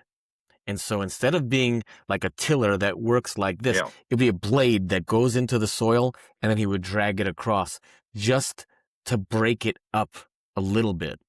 And that's what he used to do. There's ripping. There's these things called disking where they have these like metal discs that get pulled behind farming equipment and they go in there's different ways that they chop into soil, conventional style. Uh-huh. But I just think when I worked with, I was scared when I first worked with big ag people because I was like, oh, I'm just this little stupid indoor gardener who's done some small scale outdoor stuff and maybe, some depths or whatever. I don't know anything. And then I was like, oh, I know a lot more than you. Like, you rely on Mexicans and chemicals and don't actually do all that much. And so I just meant they're for cannabis specifically and what we're going after, a lot of conventional ag techniques aren't going to be that applicable. Like, they It's have a true. lot to learn. Yeah. You And know? vice versa, kind of, because I had mentioned it before when I was on that big consulting gig, the 700 acres up in Canada. I'm not even really sure why I was brought onto the project. Actually, I do know because I just did propagation, and then they told me they didn't need me. But they brought me onto the project as a consultant, and I'm talking to them about their techniques, and they're using a pivot, and they're watering with chemical nutrients and sandy loam. And I'm like, okay, I'm a living soil, specialist. I integrate like fermentation and regenerative techniques. I'm like, are we going to do that on these 700 acres? And Gonna need a big container. you're gonna need a big container, it's gonna, and I was like, this is gonna take like years to turn this into like a no-till living soil kind of situation here. And they're like, oh yeah, we're not doing that. And I'm like, why am I here? And it was just because they needed me to help them propagate, because I'm good at seed techniques and seed germination and managing, moisture and stuff like that. And so I did that. And then they were like, oh yeah, we don't need you. And then they let me go. I was like, okay, well, you guys suck. But yeah, it's true. Like, a lot of these techniques, they're not applicable, with other certain approaches when it comes to cultivation. And you're not going to convince, 700-acre pivot farmers to No. companion plant and start using earthworm castings and compost teas. Maybe you will. Some people do it. Some people do it, but it's not likely. Usually the only way you'd be able to convince them is money. Yeah. Whether that's the consumer will spend more money on your product and therefore you'll make more money, or these things will lead you to spend less money to produce said product. Right. That's how you get a hold of those people, in my opinion, so far, at least in my opinion, is you have to either offer them efficiency and cost savings over time or a better price for their product at the end. Right. Absolutely. Luna, do you want to talk a little bit about your you brought up a couple of times like your fermenting and like how you're using your labs and stuff to water, or like that part of re-amending your indoor living soil. Sure. Yeah. Sure, we can talk So I thought that would about be that a little bit. interesting to hear what you're up to with your different feeding schedules, or your natural stuff that you're using to get the Yeah. microbes out of. But a lot Yeah, of for people sure. don't know works, and it's cool concept and it's cool stuff. So Yeah. so I don't really have a feeding schedule. My technique is that I will get my soil tested. I will rebalance it based on, typical organic amendments, gypsum, rock phosphate, kelp, fishbone meal, crab meal, shrimp meal, and so on. And then I typically stay away from high nitrogen inputs. Like, I don't use alfalfa. I typically try to keep my nitrogen controlled by adding soy-based amino acids, which are like a cation form of nitrogen, because it's not just nitrogen. And when we talk about nutrient ions, they're not just nitrogen, calcium. Like, these things come in different chemical forms, and some of them can be cations and some of them can be anions, and then they'll behave in the soil differently. They can bond to the cation exchange sites, and they'll function, and they'll have different, they'll function differently, and they'll have different effects on the plant in different ways.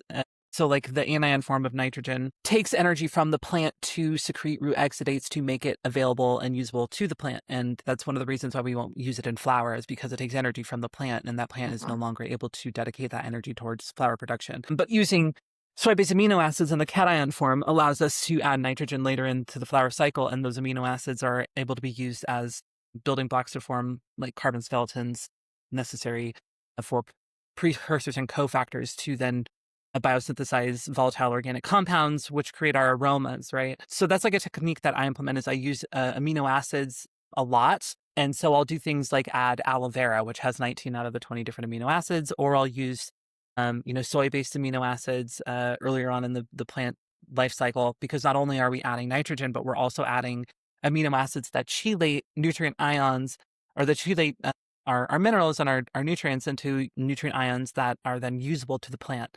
So what I do is I build my foundation, I build my soil, I introduce my companion plants. My companion plants have secrete root exudates, which are different carbohydrates, enzymes, amino acids, and organic acids. And these organic acids act as phytohormones, and they have different effects on the plants and how they behave and so on. And so I focus on, after building my soil, I focus on amino acids, enzymes, carbohydrates, polysaccharides, lipids, and organic acids. That's it. And I no longer pay attention. And you're like, that's it. But, and then I no longer really pay attention to, oh, there's two Gabys. Gabby, you've been He's cloned. multiplied. And the way that I focus on those different inputs, that diversity of compounds, of inputs that cycle our nutrients, is through fermentation techniques, through compost teas.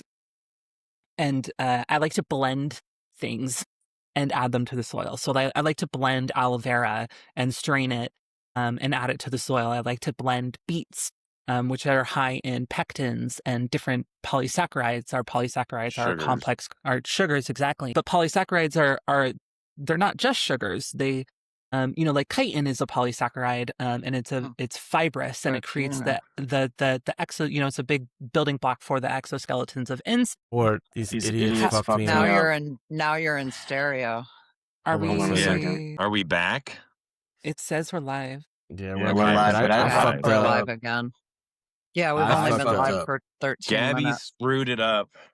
Well, The dear leader. I was on technical support with Riverside because the chat was freaking out, like it was just scrolling all funny, and they told me to reset the browser, and so I opened up. Well, we're back. Another window. If we disappeared, we're back. Well, we disappeared and we got nobody watching because we kicked everybody off. So hopefully they'll get back on. Oh no! Well, let's. Man, we'll just continue talking. We'll have to edit it up. Your Okay. blendings of stuff. One thing I could That's say so just great. really quick. So you're not paying attention to any of the normal mineral content. Not throughout the growth cycle while the plant is still growing. Sometimes I'll do like very light top dresses if I feel like I'm running into issues for some reason. Yeah. Or if I know the soil can handle it. But for the most part, I focus on those other inputs that will cycle nutrients. And when you say cycle nutrients, just for like laymen, you're talking about literal, like the uptake between the root zone and the microbes and the plants, and it's encouraging, they're putting off as well as uptaking. Is that correct? Yeah. So it's encouraging the, essentially the biochemical reactions that change the form of the nutrient itself into nutrient ion forms that are able to be uptaken by the plant. Because because when we get a lot of our inputs, they're not in the correct nutrient ion form to be used by the plant, and so they need to be. That's why unlocked sometimes and people they'll add something and they're like, I added phosphorus, but then they have no change in their situation because the kind of minerals they're adding are not available. I mean, what she's talking about too, just for laymen, is like when she's talking about different kinds of cotton or ions or different things like that, like certain kinds of nutrients can have positive or negative charges. They can attract or repel, and there's like this symbiotic relationship that typically goes on between the roots and the soil food web, for lack of a better way to put it, where the roots exude things that the biology uses. And then, kind of the way I look at it, like in a really simple layman's term, is that like I look at it like when you feed a plant salts, it's almost like you're in the hospital and you're getting an IV, right? The plant doesn't need, as long as the pH is right and the temperature and all that is right, like your plant will just absorb what you're getting. But in a lot of organics, I sort of look at it like the plant, everything you're putting in there is these much longer organic chains of, and those chains need to get broken down into their components. And as they break down, they release what it might be nitrogen, it might be, it might be enzymes, it might be this, they're breaking these things down. And then the things that are breaking those things down, the actual living food web, is then also releasing other things that other parts of the food web eat or utilize for their own part of the cycle. And so you sort of need to have like a whole healthy mix of all that going on in order for the plant to get the right food at the right time. Yeah. Would you agree with So, and that, then Luna, I or did think I explain it Luna's, correctly, or do you No, think no, I, yeah, yeah. no, yeah, And, that's great. and and so then you're on the beyond problem that. the problem that people face sometimes with organics is if you have all these longer chains and you don't have the proper biology to break them down into their component parts, the Huh? plant won't be able to absorb them in the amounts that it needs when it wants it, right? Correct. Correct. So And those ratios of available nutrient ions need to be in the correct proportions that have, latched onto your cation exchange sites for those reactions to occur properly as well. And that sounds really complicated, and it can be, but that typically takes care of itself, as long as you start with a balanced soil and then you don't do anything crazy like pump your living soil with kelp and saturate all your cation exchange sites with potassium. And now your calcium doesn't have the space that it needs to then work with the rest of the nutrients. what But one I mean, sorry, I keep interrupting, but it's I okay. just had this thought of, like when, what's the best way to put it? Sometimes I feel, because like I have a buddy of mine, a lot of people know he's CSI Humboldt, right? Mhm. And like when you're making, I almost feel like, I don't almost feel like this, I do, but it's like different styles of organic gardening, like what you're going for, could dramatically change like what you put into your soil, right? So for instance, if you're growing seed crops, right, then really what you want is, it doesn't, like, you just want to make sure the plant has an enormous amount of food to pull off of, right? Because it's trying to produce as many tiger striped healthy seeds as possible. If you're Uh-huh. going for resin or hashish, that's one thing. But if you're going for like like a lot of us do, which is flour, that's pretty delicate because you're trying to grow the right kind of flour, Mhm. you know? And one thing, there's this company from Holland called Canna that Gaby was one of the first people to carry. And one of the things they told me that always Remember stuck with Canna. me, huh? I remember Canna. Yeah, one of the I things They're still that around. always stuck with me, because it was his that guy was the first person to ever tell me this, was he was like, you don't actually feed the plant, you feed the soil or the medium, Mhm. and then after it interacts with that, whatever's left is what feeds the plant. Mhm. Right? Yeah, As absolutely. long as you're growing in, if you're growing in an inert medium, maybe that's not the case, but no soil is inert. So it's like if you're growing, it's like whatever you're giving the plant, it's going to interact with whatever's going on in your soil. Whatever biology, whatever, what positive or negative is happening, and then it's going to allow the plant to absorb what it does. Right? So for instance, like Absolutely. we were talking about, for instance, like 20 minutes ago or something, like hot soil. We were joking around about hot soil. One of the problems with hot soil is that as the biology is breaking down the soil, it's going to hold on to all the nitrogen as part of its process to break down what's in there. And it's not going, you could have a bunch of nitrogen in there and it's not going to make it available to the plant to absorb, you know? So organic gardening is like, it can be really simple, but you can also get lost in the weeds, of like, and You can I make feel it like really complicated. I feel like what a lot of people make a mistake on when they really get into it is they get lost in the weeds, and they Uh-huh. almost want, like, they figure they need to get like a PhD in soil science before they can grow cannabis.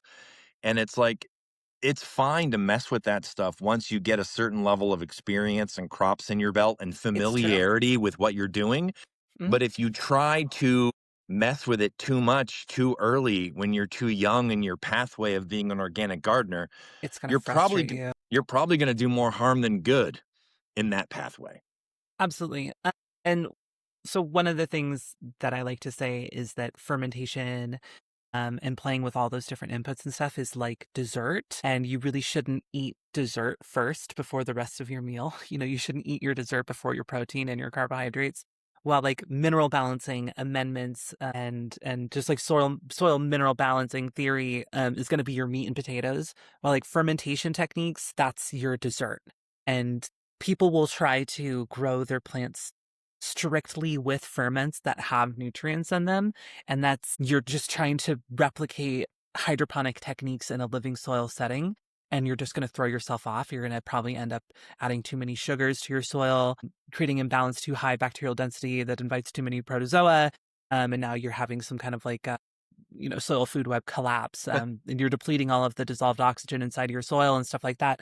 Or you're doing things like there's a concept where people will use fruits with characteristics to promote Terpenes. terpenes, but the characteristics of that fruit. So like, let's say a large fruit will have the growth hormones associated with producing large fruits, and so people will be like, oh, I'm just going to go get a whole bunch of papayas and mangoes and pineapple, and I'm going to ferment them all in brown sugar, and I'm going to pump my plant with it, and I'm going to have the biggest living soil organic buds possible. And they end up adding so many enzymes to the root zone that they dissolve and these enzymes are like protease, like proteolytic enzymes. And they're in such high concentrations that they dissolve the root zone of their plant, and their plant just dies, because they've moved to dessert before they ate their meat and potatoes, That's funny because and yeah, go ahead. I remember when I first saw like people making KNF, Uh-huh. and I just saw like the stacks of like 50-pound bags of organic brown sugar and like all this fruit, and I was like, oh, it's plant diabetes, Yeah, like and like you're adding straight glucose to your soil, and if you don't have enough bacteria biology in your soil to handle that much sugar, you're gonna screw your soil up. And that's why they always say like you have to add IMO with FPJ, is because if you don't have enough biology to consume that sugar quickly, the sugar's gonna it's gonna fuck your soil up, and it's gonna fuck your roots up, and you're gonna attract a bunch of weird pests to your soil. And so if you don't understand soil biology and you skip straight to fermentation, and I'm just gonna start pumping my soil with sugars and enzymes that I don't understand, or phytohormones, and I don't know, how much phytohormone I should add of this particular thing at this certain stage, you're gonna end up creating much more problems than needed, and it's going to frustrate you, and you're going to make mistakes, and that's kind of part of the process, and everyone needs to learn and make mistakes to have the consequences and then improve from them. But I feel like fermentation is dessert. I feel like, You know what I mean? yeah, no, I mean, I think like when I was talking about like breaking down those longer organic chains into stuff that like the plant can use, I feel like fermentation is just one method to break that stuff down. And Definitely. one thing I should say about, because you mentioned it, one thing I should say about hydroponics to me is like the core of hydroponics is most of the food is in the liquid that you're adding. Mhm. Right? It's like whether you can have Yeah. organic hydroponics or, salt-based hydroponics or what have you, but it's like, if you're going to be adding a whole bunch of available food, it could throw off the balance of food and what you have going on in your soil if Right. there's an overabundance of KNF going on. And so I also find, even for someone who knows what they're doing, Hmm. troubleshooting organics can be very frustrating. And so I would It can imagine be. like for younger, not younger on their path of gardening, trying to figure out what's going wrong once stuff goes wrong with organic. I mean, like Gabby will laugh, but like we used to tell people when they grew salts, it's like they would come in with this host of problems, and we would be like, why don't you just flush? And then after you flush, just make sure that your mix is really nice in your reservoir, and that your pH is good, and that your water temperature is right, and try again. And that'll solve Mhm. 9 out of 10 times that might clear it up, right? But that's not available in organic, so you can get lost in the weeds trying to figure out and end up doing more harm than good. Well, it's everything takes time. It's what I said. Is everything takes time in organics, and You know, if by the time you're seeing a problem, it's way too late. So, It can be. So can you have too many microbes? You can have Can too you many have too anything. much bacillus or? Yeah, for sure. If you have too high bacterial density, you're going to invite the predators on that microscopic scale, which are your protozoa. Your protozoa require oxygen to survive, and they will consume the oxygen within the root zone by devouring that overabundance of bacteria. While devouring that overabundance of bacteria, and you'll drop your dissolved oxygen content within your soil. Your soil will go anaerobic. Your nitrogen will then start to volatilize, and yeah. And it No just good. it'll be no good. Your plant Yeah. will die. So yeah, Wow. it's definitely possible. And you see that a lot with people who just who pump a lot of fish, kelp, and or molasses. And that was a big problem that I was seeing a lot in the Rogue Valley. It was very popular to pump fish and kelp, and a whole bunch of different growers in that area would do it, and they would all at the same time get crown rot. And they would just be like, oh, crown rot's back this season. Oh, crown rot's a big problem this season. And, you know, they would buy these 55-gallon, you know, vats and have multiples of them of fish and kelp. Wow. And just, you know, one of the seasons, you know, everyone would get crown rot, but it was that everyone was pumping their plants with fish and kelp. And their bacterial counts were so high that the bacteria was consuming the base of the plant. Wow. And, you know, I tell people, like, stop That's next level. stop adding Yeah. this and start adding more earthworm castings, and this problem will go away. And the people who Yeah. listened to me, it worked. Does So yeah, the diet of the worm have anything to do with what kind of castings or what kind of sure. availability? Yeah. Yeah, I mean, people, you Yeah. know, there's some people who, I gotta remember not to lean that direction. There are people that will feed their worms nutrient amendments, you know, gypsum, Try to get like the meal, more nitrogen grain. or the more Yeah, and it'll definitely affect the phosphorus. nutrient composition of the earthworm castings. And there's a lot of companies now that are using cocoa coir as their substrate, and they're making earthworm castings with cocoa coir because there's a huge abundance of cocoa husks and stuff on the coasts Yeah, of like California and you know, just, you know, coastal that makes areas. sense. Yeah. And so these cities are like, take our, you know, cocoa husks and, you know, the sheddings from the palm trees and stuff like that, which have been sitting out near the coast for a long time. And, you know, the salty air from the ocean, it comes and it accumulates on this coconut fiber, and then it affects the nutrient composition of the earthworm castings themselves. And the Wow. earthworm castings can have high sodium content. And they can Wow. have a lot of potassium inside the castings themselves. And potassium is kind of, you know, potassium is very important, but it's also, it's a very common and one of the most prevalent issues that I see in organic growing and living soil and organic systems, is that our cation exchange sites will be saturated with so much potassium that our calcium can no longer get to those cation exchange sites. And calcium is such an important synergistic nutrient ion with the rest of the nutrients that you start to see deficiencies really quickly. And that's why, you know, like CalMag was always like such the biggest thing, where it was like, it needs calcium. Like, it's calcium. Everything Yeah. is always calcium. It's always Because CalMag. calcium is so. Can I share my screen here? I don't Am I know. able You to can try. I can There's try a it. button to do that. The Let me reason make why sure. I had a problem with CalMag was I feel like the plant uses a lot more calcium than it does magnesium. And so I would almost want more calcium, but I wouldn't want to add extra magnesium necessarily, you know? Yeah, that can be a problem too. Well, Okay, something I'm that gonna I wanted see. to say about earthworm castings is what the earthworm castings are fed. Oh, there you go. What the earthworm Yay. castings are fed really does matter, because there's a lot of earthworm castings that are made from, let's say, cow manure, Mhm. and often they're sold and it's not fully digested. And so what you're ending up feeding your plants is a bunch of raw manure, you know, mixed in with castings. Yeah. I really prefer castings that are fed vegetables. It's a lot easier to tell when it's fully digested. And even if it wasn't fully digested, you're not going to have a problem where you're giving, you know, raw manure or excessive nitrogen. I You're not mean, going to get that from there's vegetable cheap scraps. castings that are fed cardboard and newspapers. Yep. That's true. You So know? this Moldor's chart, this is super Yeah. cool. Yeah, I've seen this before, and I think that it's really great. I'm glad that you brought it up. Yeah, for sure. So this is Yeah. the some of this one says stimulation on it, but typically it says synergism and Mm-hmm. antagonism. And if you look at the very Mm-hmm. top, you see how calcium, it goes to manganese, it goes to Going up. phosphorus, Yeah. it goes to zinc. Oh, where'd it go? Oh, I, wait, I was come trying to back. make it Going bigger. everywhere. Okay, I I was think trying to it's make it bigger, bigger. but I couldn't It's figure out bigger how to on get my it. screen. Yeah, it's Yeah, fine it's on my bigger than it's us. Yeah. Yeah.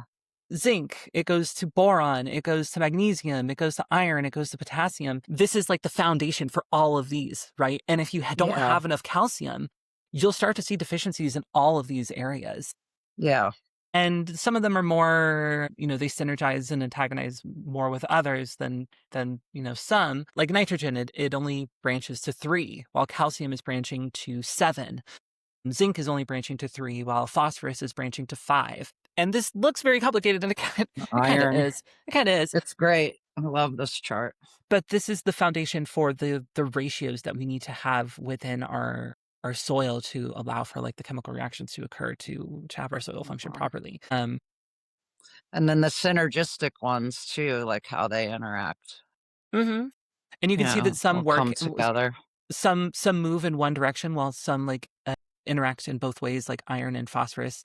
Yeah, They that's interact in cool. both ways, while calcium only works in one direction with zinc, and so on. Nitrogen, towards potassium and stuff like that. And so yeah, that's all I wanted to share real quick. Just because I keep falling back on ratios and Yeah. synergism and antagonism between nutrients, and this leads to the conversation of like saturated paste testing, Yeah. where we need to have particular ratios of our cation exchange sites saturated with particular nutrients. And it's because of this interaction here. So That's how they can tell. Is that what you're saying? one Yeah. thing Mhm. I thought of, and and she just brought up the paste test, is when I was working with like people in big ag, one thing they were shocked by is that like big ag will do this thing where it's like, okay, so this is like 60 acres or whatever, and we're going to grow one type of plant, one cultivar, right? And then we're going to do leaf testing, like Gabby said a million years ago. And then we're going to adjust our food based on that one leaf. And when you tell them that, like, oh, on this farm, cannabis style, we're going to actually be growing 37 different things, they panic because they don't know how to feed 37 different things. They're used to just dialing in one type of blueberry or one type of, whatever. It doesn't matter what the plant is, but they're used to growing one thing and then figuring out exactly how to feed that one thing. Luna, I wonder if you could talk about for a second, when you grow living soil, Mhm. do you have experiences where you plant a plant and it just loves what you're doing and it's super easy, and then other plants you might grow and they want something a little different? Or do you find that your soil is like as you've gotten better, you're all around and So it doesn't really matter what you grow? it doesn't really matter what you grow. So the difference between living soil systems and hydroponic, and why that is kind of more common with like hydroponic or like salt-based nutrient, like mineral feeding, is because the way that living soil will function and how like a cannabis plant will uptake nutrients is the plant passively secretes enzymes, carbohydrates, and amino acids that create chemical reactions that then allow the plant to uptake those nutrients. So the soil essentially communicates, it's not like talking, right? But essentially it communicates with the soil to tell it what nutrients it wants to take up when. And so different, like in different growth periods of that plant will have different profiles of root exudates that then tell or that then interact with the soil in a way that allow it to take up those different nutrient profiles. So like as it moves into flower, the different, I'll want, more potassium, and as it moves further on, I'll want more like phosphorus and so on. And so in living soil systems, I don't really see that occur, but I have grown hydroponic in the past, and that absolutely happened. And it's because different cultivars will need different ratios of different minerals and nutrient ions because Yep. they have different genetic expressions and different terpenes that they need to biosynthesize. And At those different minerals, times. those minerals are the precursors and cofactors to the biosynthesis of those terpenes, the amino, the different volatile organic compounds like your esters, your thiols, your phenols, your aldehydes, and so on. And so when those things aren't present, that plant won't biosynthesize those volatile organic compounds. And if that plant in particular, because it's a bigger yielder, it's a bigger sweller, it needs different ratios of those nutrient ions, you can find that it doesn't work on some plants like it does on others. But in living soil systems, I never run into I've never run into that problem. That's Well, awesome. that's Yeah. interesting. Yeah. I mean, one thing maybe we could talk about. I might get like lost in the weeds here, being too nerdy. But when it comes to organics, like within organics itself, like I always consider like almost everything has trade-offs, right? Mhm. And Sure. so like there's a whole component of stuff, for instance, that's omri and organic and what have you, that are just like byproducts from the meatpacking industry, right? Mm. Or there's stuff that actually it really broke my heart. But when we started testing in rec for heavy metal content, Mhm. we discovered that an enormous amount of what was previously considered some of like the quote unquote headiest inputs, like from the ocean, Mhm. had problematic levels of heavy metals. It's true. Right. Or, you're like, oh, this guano is amazing, except for like you're disturbing like a bunch of bat or seabird habitat to harvest it, It's true. And so a lot of people think that like, in like I think there's a lot of people that think that like their organic bone meal comes from organic cows when Right. when it doesn't have to at all. It like your cow could It's be a not. McDonald's burger. Right. And when they take the bones or they take the blood meal, it becomes an organic OMRI listed product, right? Yeah.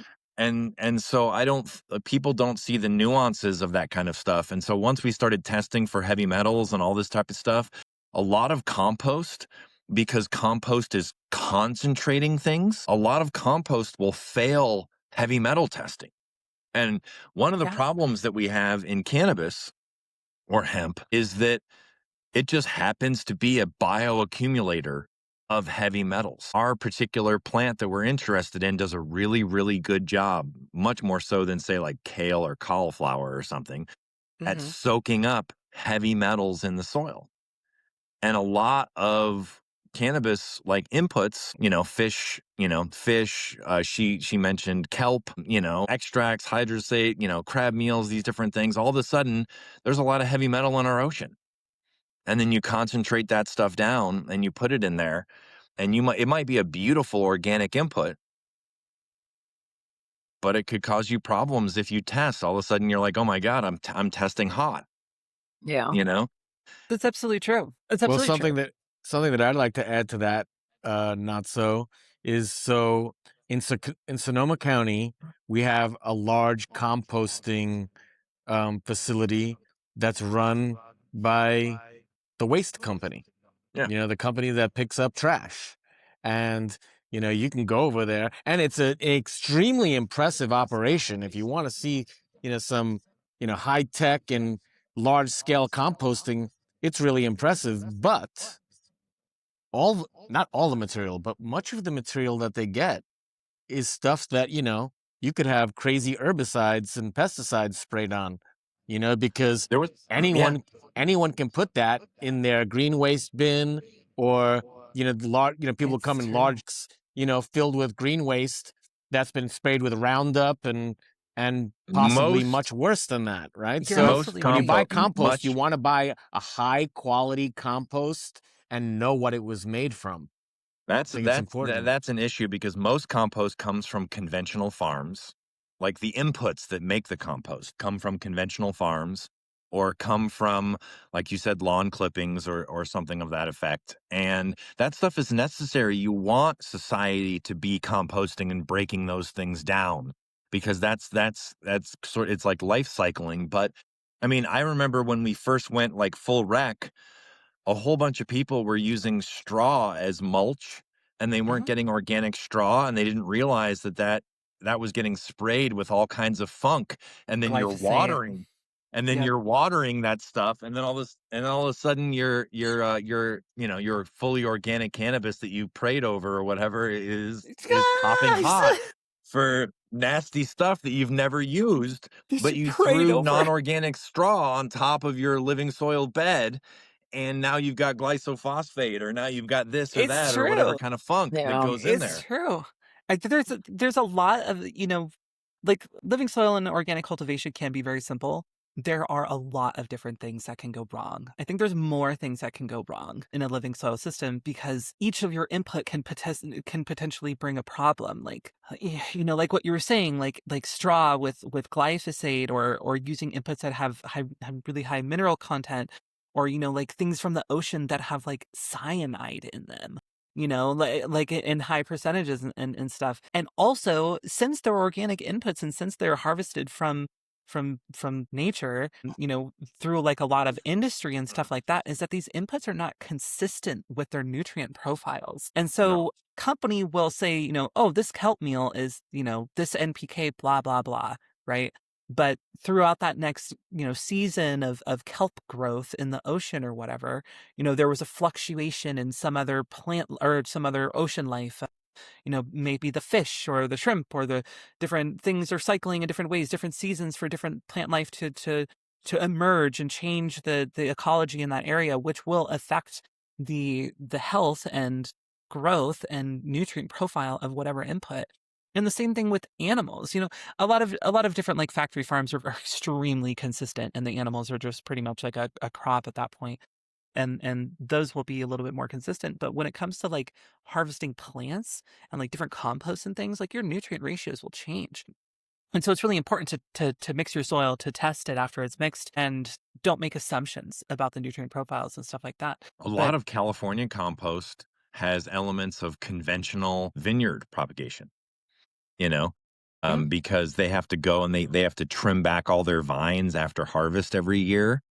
Some people burn it, but some people that gets turned into compost, or that gets added as the woody fibrous component of making compost. And this isn't like a negative thing. I think all that stuff, uh, we should be turning trash into compost and into like it's the best use for it. But when it comes to like high grade cannabis cultivation, there's some pitfalls. absolutely. And I've seen many, many times people buy low quality earthworm castings that create a ton of problems for them. Time after time, because I'm a big advocate for earthworm castings. It has a huge diversity of biology. And I will make recommendations for people to use earthworm castings, and they'll go to Amazon and they'll order earthworm castings off of Amazon that have been sitting in a warehouse facility for God knows how long. And they were made with the waste of a city, cardboard that had been sitting on the streets with car emissions blowing on them for however so long, and then they make earthworm castings out of it, and they sit on a shelf, and then they get delivered to someone's door. They're dry, their pH is 4.8, and they're top dressing their living soil, you know their living soil with it, and they're watering it in, and Right. now their pHs are dropping from 6.5 to 5.7 from using it in all their plants. And they're like, Luna, like I did what you told me to do, and I used it, and my pH plummeted, and my plants are now dying, and like I'm pissed, and I'll go through and ask them a bunch of questions, and I'll be like, did you slurry test your earthworm castings? Like, have you slurry test your earthworm castings? And they will, and it'll be like, 4 point something. And that's one of the many things that can go wrong. There's so many things that can go wrong in living soil systems, and it requires a lot of diligence when it comes Mhm. to things. And don't order earthworm castings Well, off of Amazon. Yeah. that brought up a Quality point of that made me think of it. inputs. Mm-hmm. Is what Mhm. you were talking about, what Gabby maybe was talking about in terms of how organic happens slowly. Like in nature, you're not going to probably get like massive changes that quickly, right? Where like if you're growing in organic soil or living soil and you start adding a bunch of stuff, Hmm. like that's not typical, Right.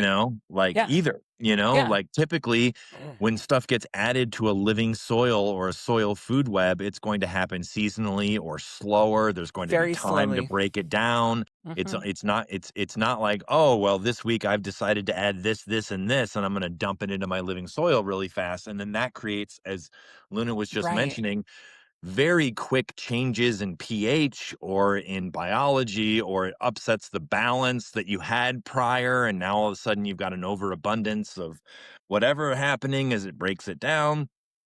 And You so you can do a lot of harm trying to like add extra juice and make it extra special and make it extra nice. More does not mean more in a lot of circumstances when it comes to cultivation. Being heavy-handed is one of the largest mistakes that I see as well. Is that people are just like, they want to pump their plant. They I want think to it's pump it very super American. hard. You Yeah. want to, like, when Fat I Americans. like Yeah. literally when we worked, I'm not gonna, I don't want to bring up the Canna guy again, but I guess I will. But like, he told me something that always stuck with me, which was like, he's like, I want to feed the plant just enough and nothing more. That's right. That's I want right. to give the plant what Yeah. it needs. I don't want it to want for anything, but I Mhm. don't want there to be much excess beyond what it wants. And he's like, you Americans are supersize me. You That's know, true. you want the extra giant soda. You know, you want the bigger thing of fries. He's like, you think that if you add more, you'll get more of what you want. And he's like, in my experience, that's rarely true. And that always stuck with me because he was like, that whole concept of giving the plant what it needs, but not a lot more. You know, Americans are very supersize me. We are very It's much true. like, let's throw it, let's pump it. How can we pump it? You Yeah, know? absolutely. I hate to do this to you guys, but I have to go to the bathroom. Oh, no worries. Go, Can Go we ahead. take yeah. Yeah. if you do you guys mind Just just like go, chatting No, go amongst ahead. yourselves for a second? bullshit. Not Yeah. Notso Dog and I will keep I'll, people entertained.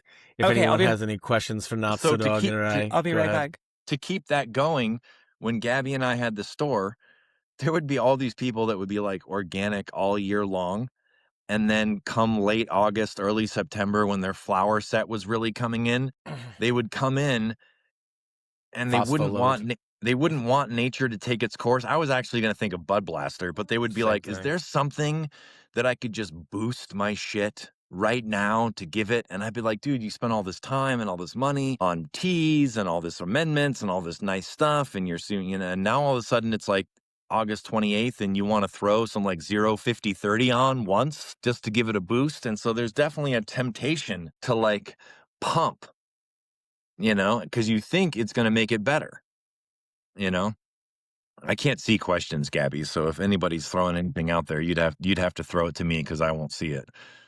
I'm kind of struggling with the reason why our recording got messed up before was the chat is going like this on my screen.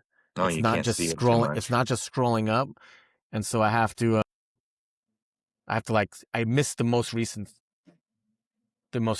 ones, so I have to like scroll back a little bit. Well, But you know what? Luna's gone for a second, but I just wanted to say that so far, this has been one of the more enjoyable chats that we've had. Dude, I yeah, really, her this wealth one of has knowledge is great I tend amazing. information, I great tend Yeah. to like flow. every one more than the last one.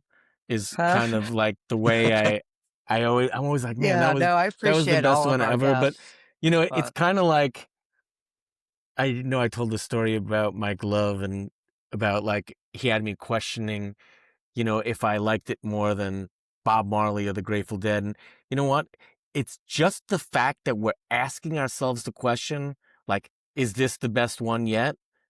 Means that it's pretty awesome. And it doesn't matter if it's actually the best podcast we ever did, but like the fact that we're we're thinking about enjoying the shit the out fact of that we're enjoying it, that's what matters. What You I yeah. know? said while you were gone, Luna, was that I Was that just this is the mentioned best podcast that you've ever done? That's crazy. I just said that I Well, really enjoyed the flow of it and I thought it was really cool and informative and I thought it was I was just having a good time chatting. That's pretty much That's what I great. Yeah, was got Thank a you. what I wealth was I'm of having a getting good at. time information. too. Yeah. You know, Good. Yeah. something that I'd like to kind of based on what we've been just saying, and I'd like to go back on it a little bit, was a lot of times based on some of the things that I say, people think that I'm a hater of organics.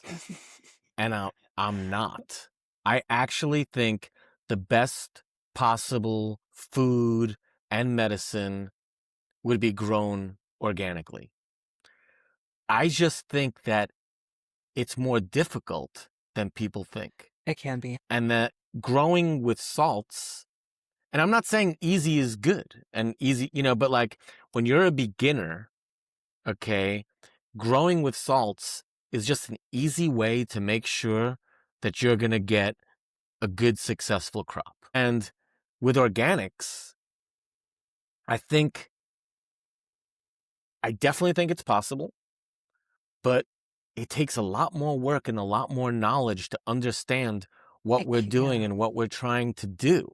And that's why people like you, Luna, are so valuable to our community. And Thanks. I'm grateful that you're here and that you share this knowledge. Because, like, for instance, to give you an example, with hydroponics, we could say, hey, when you're in veg, just put 1 teaspoon per gallon of this. And when you're in bloom, put 1 teaspoon per gallon of this. And you're going to actually get pretty damn good results. The problem I see with organics, particularly in a container, is it's just not that simple to give people instructions. Like, people think it's as simple as fill your soil with Fox Farm, okay, and then just water it with fresh water, and you're going to get the best organic crop. And it's just... Well, I think another way to Go look ahead. at it is like, if you want to speak, I Well, feel like it. Yeah, I do go want to for say it. something. Okay. Go for it.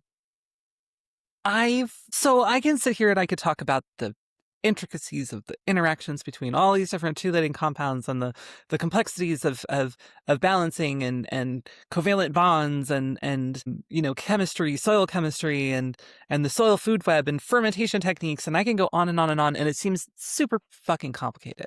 And it can be. But the real premise, and most of the time when I'm growing my plants, I just leave them alone. Like, I set up my system and then I water it, and that's it. And so my day-to-day for growing living soil is I just give them water, and I make sure that the soil is wet, and I come in and I make sure the soil is wet, and then I come in and I make sure the soil is wet. And that's like what my whole cycle looks like.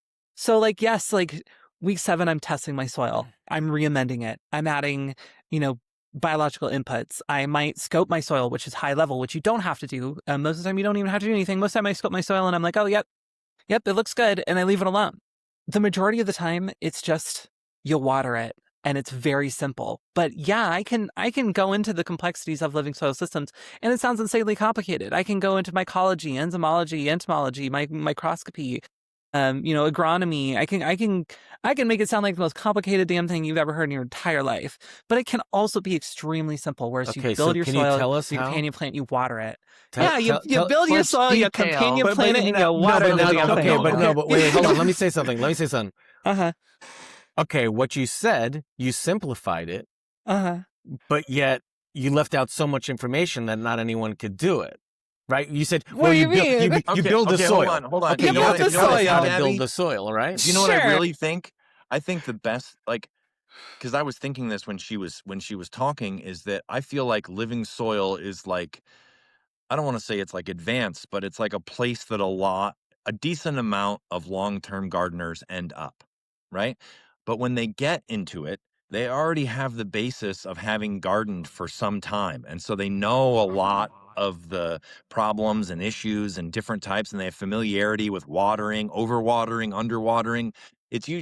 And so the easiest way to do, in my opinion, from what Luna just said, if you just want to water it and leave it alone, is just get someone that you trust that's really good at building the soil, and make sure you start with a good soil, and then you can just focus on like moisture content. You know what I mean? Like, you don't Yeah, have but don't to. you think that's exactly the mistake that people made back in the day, not so at the Garden Spout?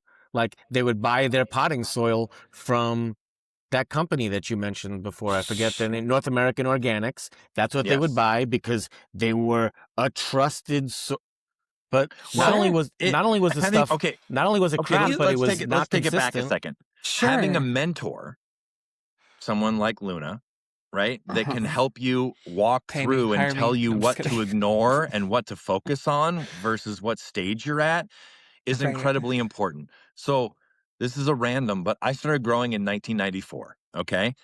Before the internet, before any of this stuff. And so I walked into this grow store and I was too scared to ask questions. This is going to sound really stupid, but my very first grow system was ebb and flood, rock wool, and earth juice. And oh my God, did I learn about pH swings? Because I didn't have a mentor to tell me that like individually, each one of those things is fine, but together, that's a nightmare. Right? And so when you're just getting started, there can be so much depth to it. Having someone that can just give you a system that works. Gaby, I used to tell people at the store all the time, find someone that you really enjoy their product and just copycat them. Don't listen to 10 different people and be like, I'm going to take this from this person and that from that person and these two things from that person. And you combine it into something that doesn't end up working. even if the thing you're doing you can improve on later and you find out you were doing some wackadoodle shit in the beginning, if it worked, it worked.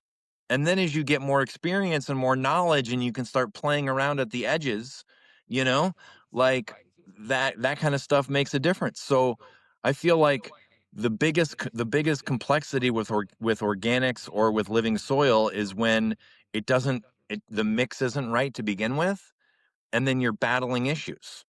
Where if you were just to listen to someone that knew what they were doing, they could probably give you a relatively simple program to follow. And as long as you built it right, you're going to be okay. And all this stuff that Luna is talking about is sort of like, it's like if you're surfing, the first thing you need to do is figure out the timing of the wave and how to pop up on the board, right? Like you don't need Yeah. anything more than that. Like, Yeah, because if you can't absolutely. pop up, you're not going to surf. And if you don't know the timing of when to do that with the wave, you're not going to catch it either. So it's Absolutely. like you have to, like anything you're doing, you have to build on what you learned before. And just to throw out people when they were saying that Gaby was such a salt hater when I met him that he gave me the chem dog, but I wasn't allowed to call it chem dog because we didn't call organic grown weed chem. So we had to call it the dog because he wasn't going to grow organic weed and have you call it chem because it wasn't chem, it was organic, you know? And so Well, I think it's interesting I think I because come off as such a organic hater, and I'm really not. If I was, I would never have people like Luna on the show or Brandon Tatu Sadu, because yeah, really, what I want is someone to show me that I can do it better.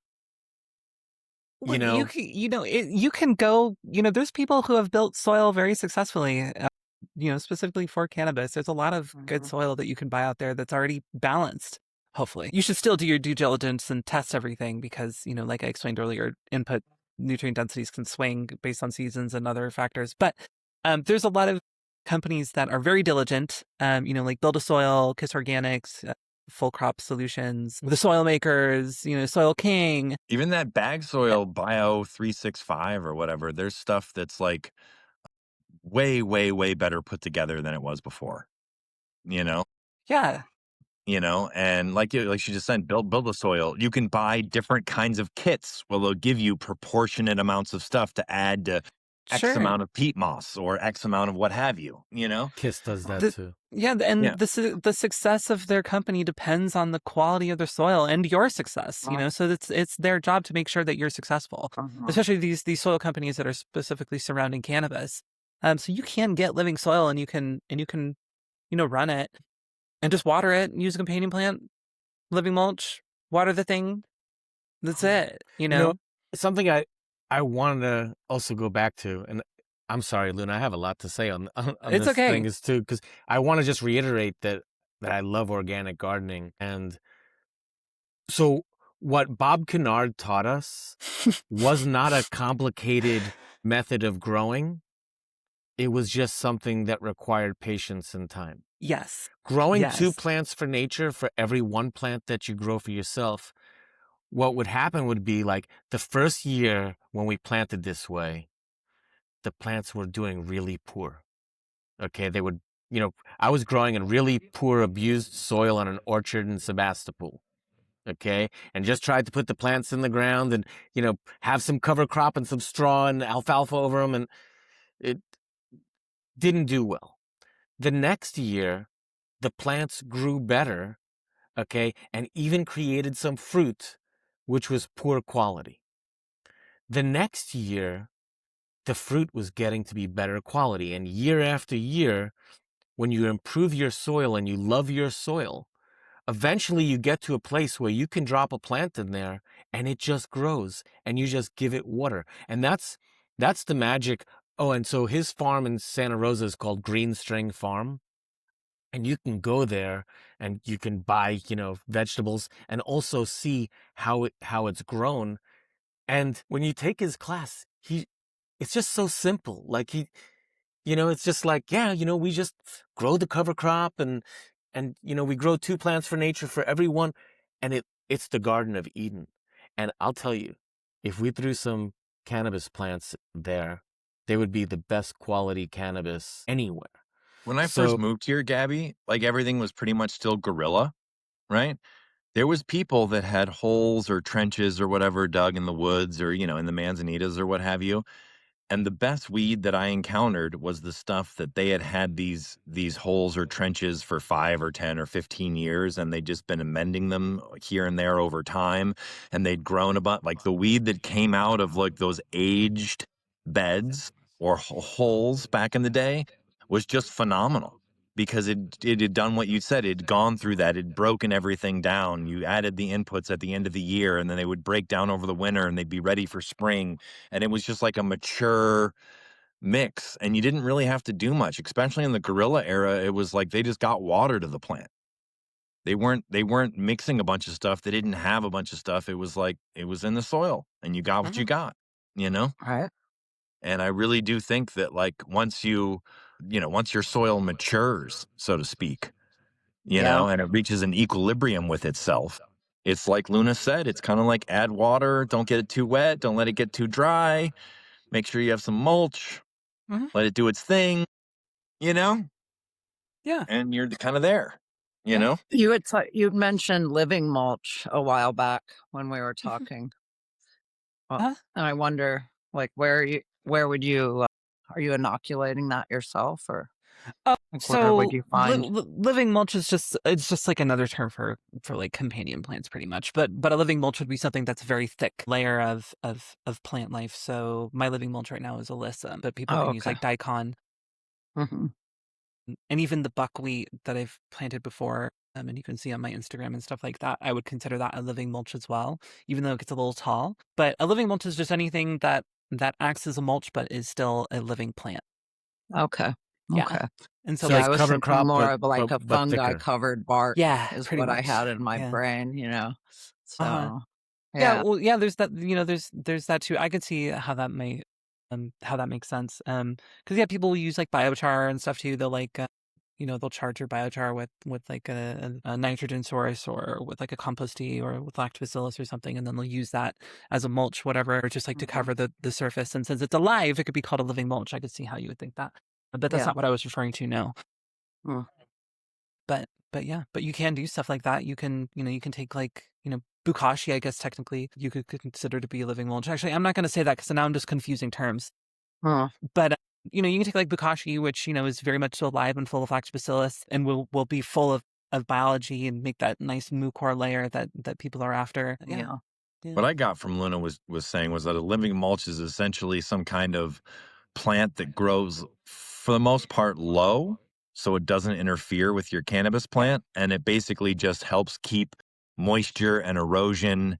It's like you don't have a yes, bunch of bare soil going on. You have enough of and like I can't remember what crop you said. It gets kind of tall, but it's like a living mulch is something that buckwheat. generally speaking will grow thick She said over the beans. soil Yeah, and yeah, keep the beans moisture too. in and keep the erosion down, but not get all big and like compete with your Right. Hmm. plant for like light and space.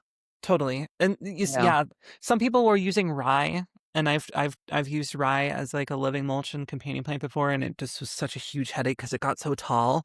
It was growing into the plant, and we would have to like weed Wow. whack the whole thing, and then you weed whack it, and then it gets all brown, and then it's ugly, and yeah. But yeah, there's different things that people use, and but yeah, Would you they'll use want rye. something that's not gonna want to feed heavy, so it's not like depleting the nutrient? Like Right. That's normally, another like we use thing. beans because they That's a good point. add. Yep. That's another thing. Yeah, absolutely.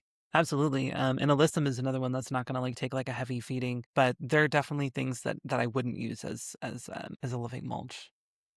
You I know, also think too Yeah. one thing I thought of because I see this go crazy sometimes is like I think sometimes that like living soil is a little easier outside because it's like at least within an environment that's going on. Sometimes I see people try to like recreate nature indoors and they get like I call them, like roly polies or arthropods or whatever, but like they'll get an overabundance of something. And Oh Luna's yeah. brought this up a number of times Yep. where like you can add stuff and get an overabundance of, you know, enzymes that are breaking down your roots or get an abundance of insects that are now all of a sudden Yep. feeding off this massive food source you've put in, Oh or they yeah. start chewing on your stem base or they start eating your Uh, roots or that kind of thing. And so it's like too much of a They good can. thing can become a negative for what you have going on. Yeah, You know? absolutely. I've had an isopod infestation. That shit sucks. I No. hate it. I used wood chips. I went to my local arborist and I was like, this is going to be great. I'm going to get all the native microorganisms from the wood chips. Yes, see that this is what I was trying to do. This is what I was doing. So I did this. I did wood chips inoculated, but not with wine caps. I did it with oyster Okay. mushrooms. And I did it and it worked. And I had sprouting mushrooms in my bed and it was lovely. But isopods are a big problem in my area. Wow. And So they were in the wood. and they broke down all the wood, but then once they stopped eating the wood, they started eating my plants. Yeah. Oh, You're basing your man. stem and going after in your root systems and And now I'm removing all of the wood chips and I'm removing all of my mulch and I'm running around with a shop vac, vacuuming up Wow. isopods, at midnight on a Tuesday. And Wow. it's a pain in the ass. And so that's something to consider. And you I have to, you get all the leaves. You can't have any of the branches touching the soil. You got to put solo cups around the base of the plant. And you Yeah. can't, nothing can be touching anything that's touching the ground because the isopods are so voracious that they'll just climb your plant and devour it. It's just, I have Wow. a question for you too. There sure. are some rec farms I see that do indoor living soil, right? Uh-huh. And they do this thing where they have like, I don't know, they're like, 5 foot by however long, 2 feet deep beds. Yep. And instead of planting directly in the beds, Mhm. they use these bottomless 2-gallon Fabric pots. Yeah. fabric pots. And so Yep. they'll harvest their crop, but they'll leave the old pots in for one cycle.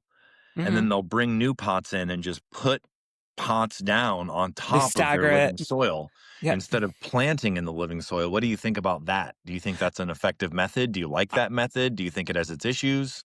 So I've never tried it. I feel like there's probably a likelihood that your pot up above that soil bed is going to dry out at a different rate at the diatomaceous earth won't help, sorry. But you can message me and I'll talk to you about it.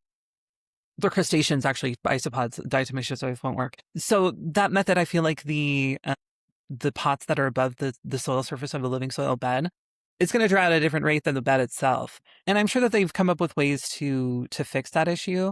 But I've seen people do it and it works. It works. Like they have nice, big, swollen, high yielding plants. Yeah. It's a great way to not disturb the soil at all. I personally just cut my plant at the base and then just leave it there. I don't rip the plant out of the soil when I finish. I just cut it and then I leave it and then I let my soil rest and it breaks it down and then it's fine. And then I'll just, by the time I pull my plant out and plant the new one, or pull my old plant out, it's decomposed so much that I just grab the base and go whoop, and it doesn't even pull the roots out at all. The roots have just started to decompose. It just the stalk just removes, and then I just plant in there. But in these systems, like we were talking about, where they don't have time to rest. They don't have time to let their soil rest. I think that brings a benefit to it because they can't let their soil sit and decompose the root systems. They can just throw a plant right next to it in that pot. And then it allows them to vegetate their plant in a different room Yes, instead and then of bring it in.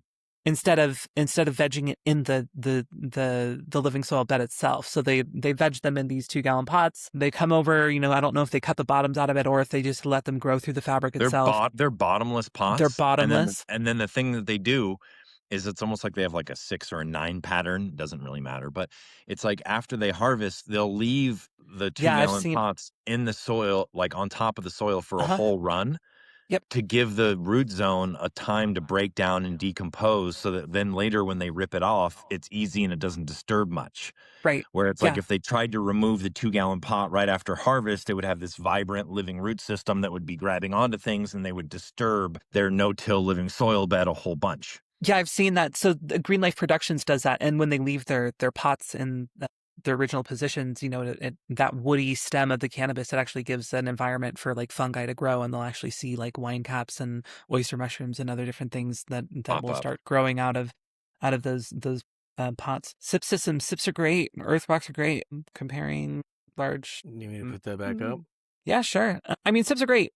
So my first introduction to sips were in the probiotic farmers alliance, where people were using lactobacillus and like activated EM1 in their nutrient reservoir, because sip systems, since they're so highly saturated with water, they can be prone to anaerobic conditions. And so using a facultative anaerobe like lactobacillus, which is a microbe, a probiotic that lives in both anaerobic and aerobic environments to help prevent pathogens, is a really good idea.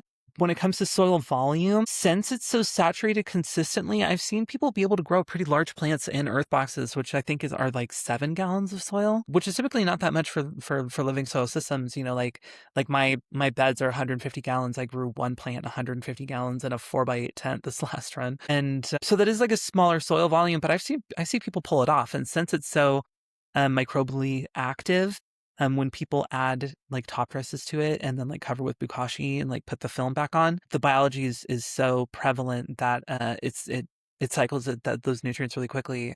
But in terms of like watch out for, no, not really. I guess just watch out for dry conditions. When growing in sips, a lot of the times people will plant their plants in a sip and then they'll do sub irrigation immediately. I definitely recommend like top watering for like a week or two and then using strictly sub irrigation. But that's about Do you want to it. explain to people what that is? Oh, a What sub SIPs is? irrigated planter. Yeah, for sure. I mean, like I know that Laced, who asked the question, knows what it is, and we know what it is. But I have we my might have mom's some in earth listeners that don't know boxes what it right is. now.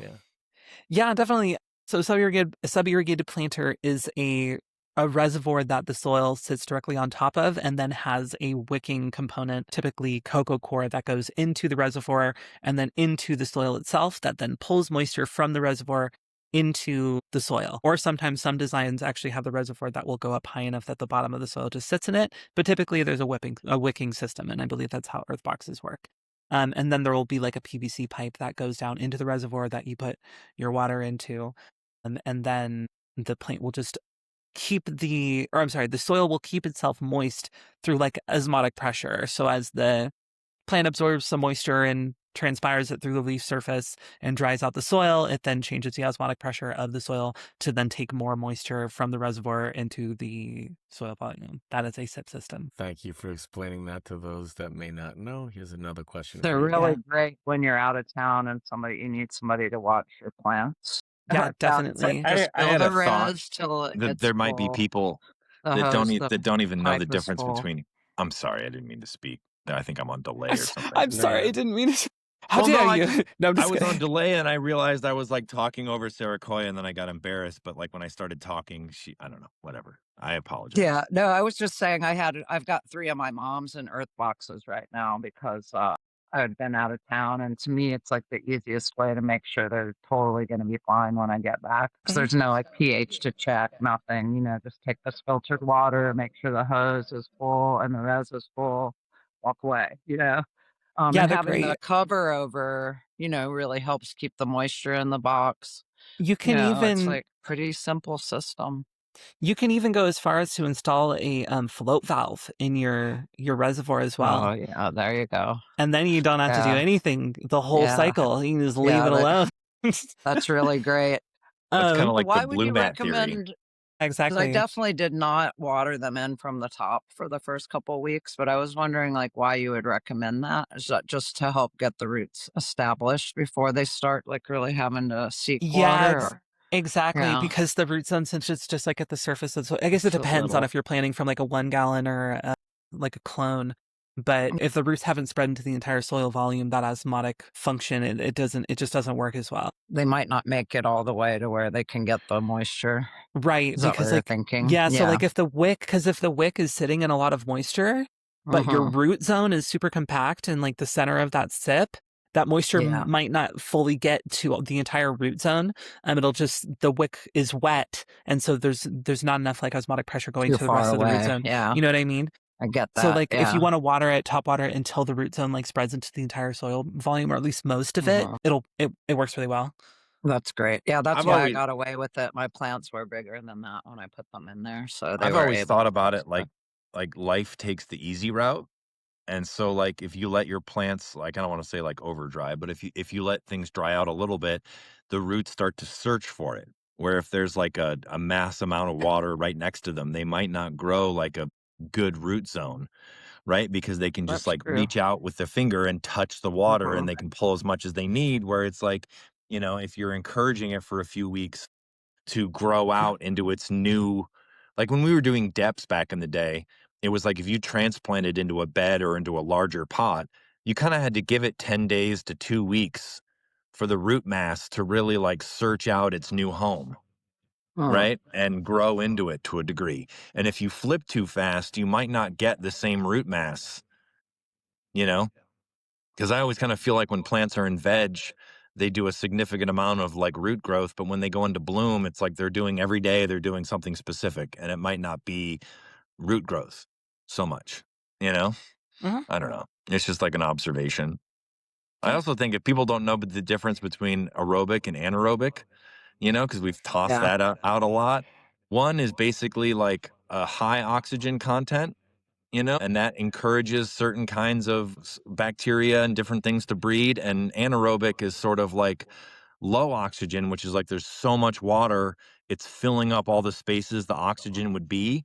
And that tends to encourage growth and bacteria growth and stuff that isn't beneficial to us. And Mhm. that's where you're starting to get like the off smells or the weird like Root nose rot. curling aromas where you're like, oh, what's that? And it's like it's gone anaerobic, it's gone, it's like too wet. And it leads to the type of bacteria and the type of growth that is encouraged by that isn't positive for us, generally speaking. Right. It turns the nitrogen into a gas, and that's what we start to smell. Huh. Yeah. That's interesting. It smells like doo-doo. Yeah. Someone else I asked a like that I question give which my I caveman posted. huh?